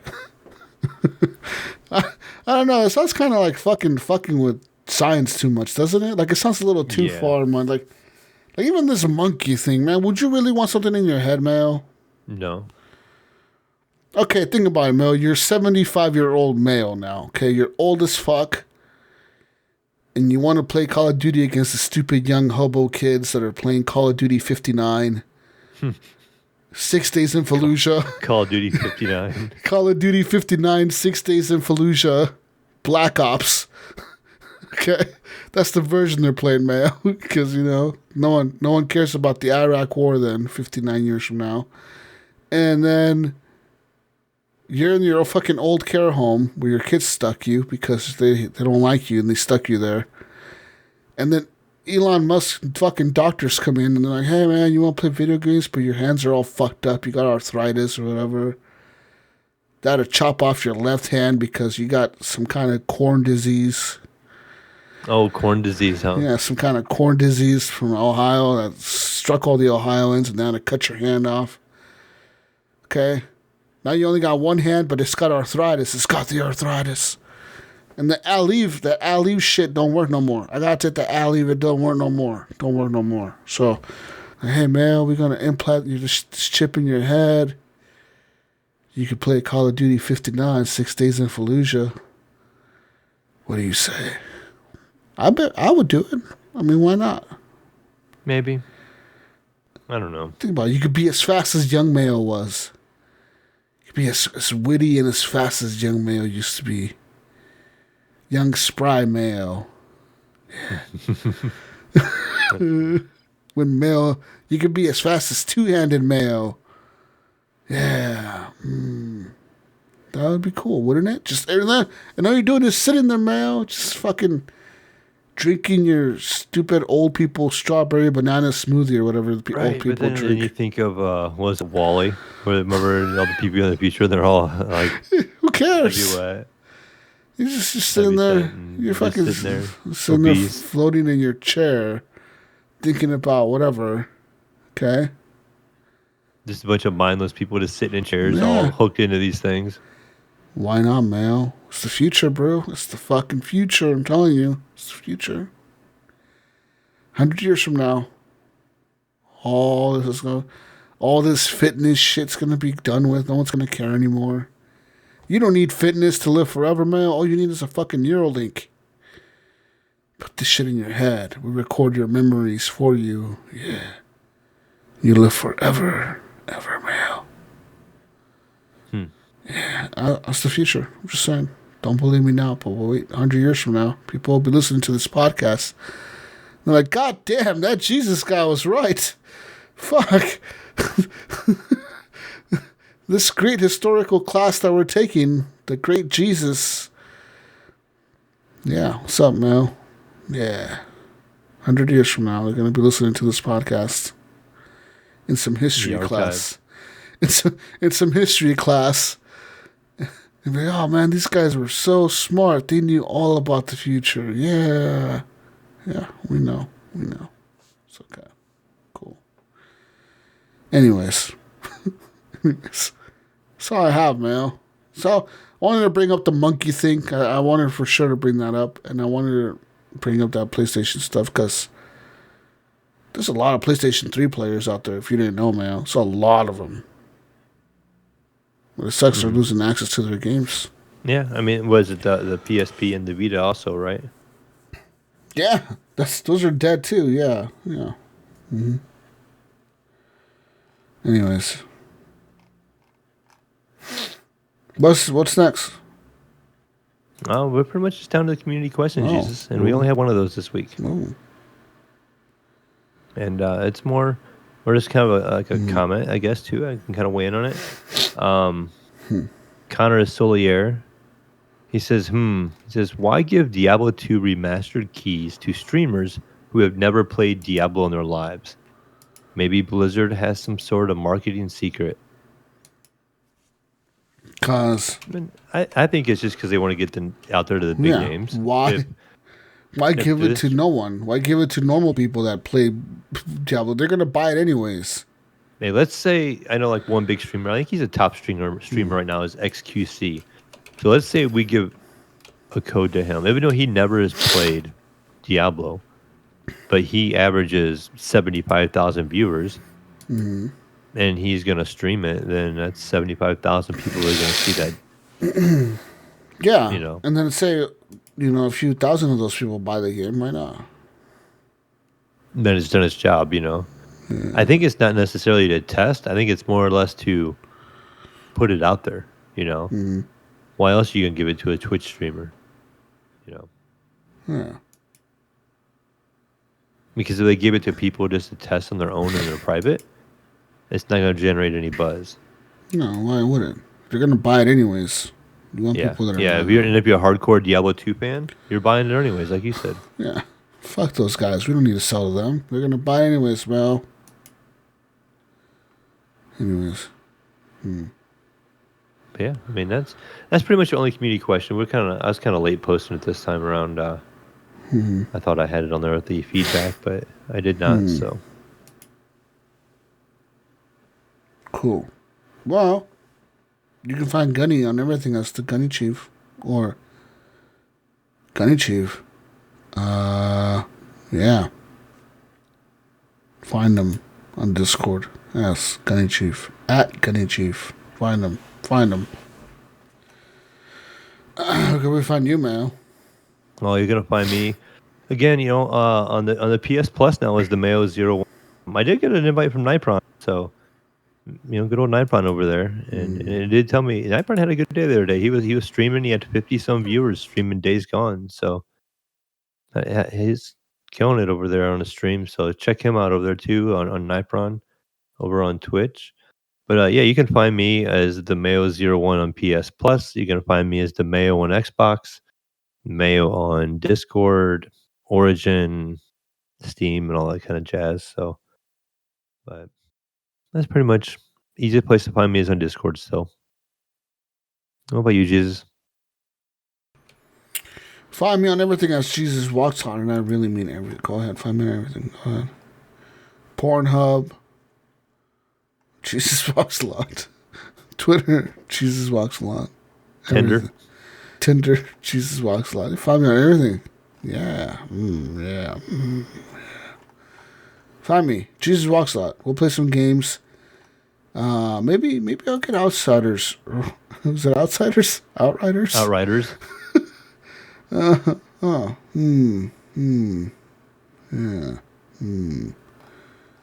Nico picked it back up. He turned it. He bought it, and he's enjoying it now. So Yeah.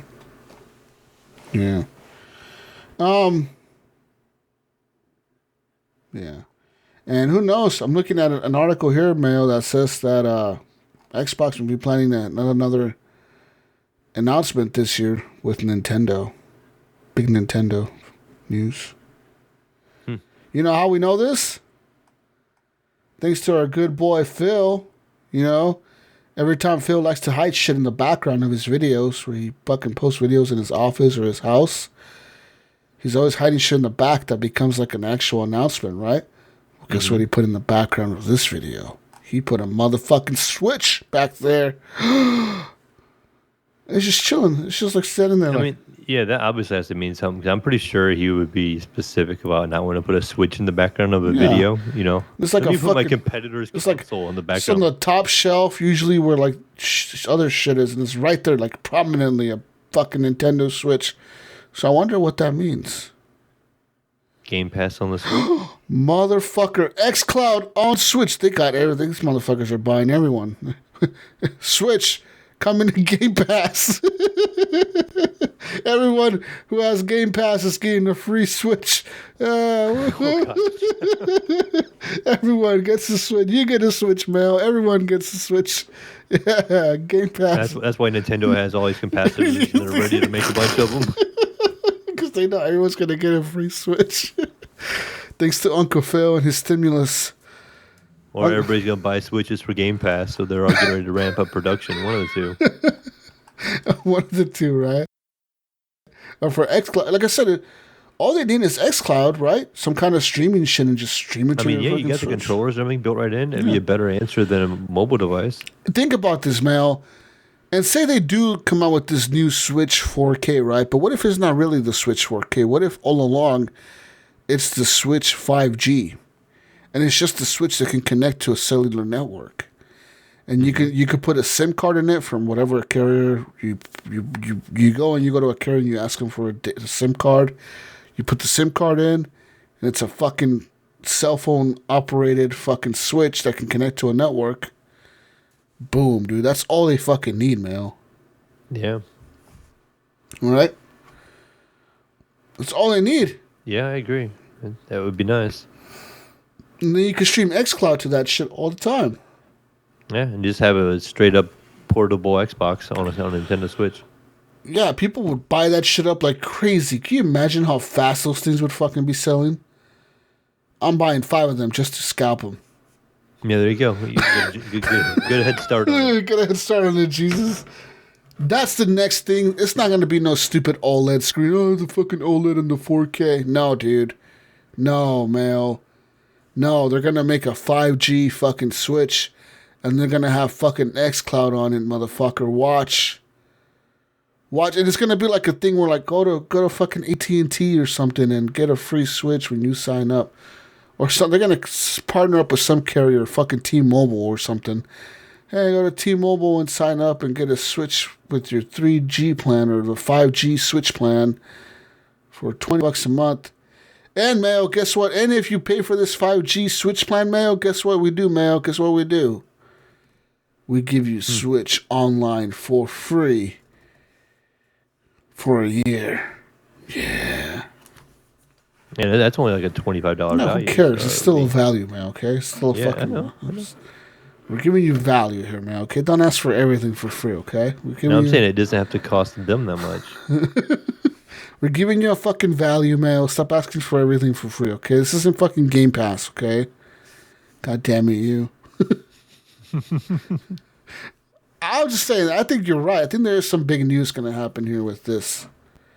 Because this was just on Friday, man. The last Xbox event, whatever thing they did. Big news, big news. Big news. You know who Phil Spencer used to partner up with, Mal? Who's that? Hideo Kojima. Yeah. They're both into weird, stupid, secret, hidden messages shit. You know, Hideo Kojima's all about that shit, dude. Yeah. Hiding. Remember when Death Stranding was coming out? The fucker wouldn't even release trailers for that shit. He'd release a picture of a hand or something. Here's a picture of a fucking black screen. There's a hidden message in this fucking, like, what? What do you mean, Hideo? There's no fucking hidden message. There's a hidden message in this black fucking screen. You could find it, man. You could find it in there. Yeah. Remember all that shit? He released all those crazy ass like teasers for Death Stranding. They were crazy as fuck. People were like, what the fuck is this shit? What is this game even about? Right. Remember the baby inside his throat or whatever and all that shit? Remember all that? I remember that. I think Phil Spencer's the American Hideo Kojima. He is crazy talented. He has some crazy shit going up his sleeve. Yeah. Anyways. I'm done. I'm fucking done. Peace out, Brussels sprouts. We'll catch you on the next week's edition of the Horrible Gamers Podcast. We're out of here. Leahy, I hope your tailbone feels better. Leahy, I hope you get well. I wish you well. That must suck. I mean, how do you even sleep like that, man? How do you sleep in your stomach? Yeah, I guess you'd have to. You'd have to take a lot of pain medicine, wouldn't you? The hardest thing to be the game. Or like stand up in the morning to get up out of bed. Mm-hmm. I told him, wear a diaper, dude. Just shit yourself, piss yourself. I mean, why get up and go to the bathroom? Why put yourself through that pain, man? Just embrace the old madness. Just embrace it now.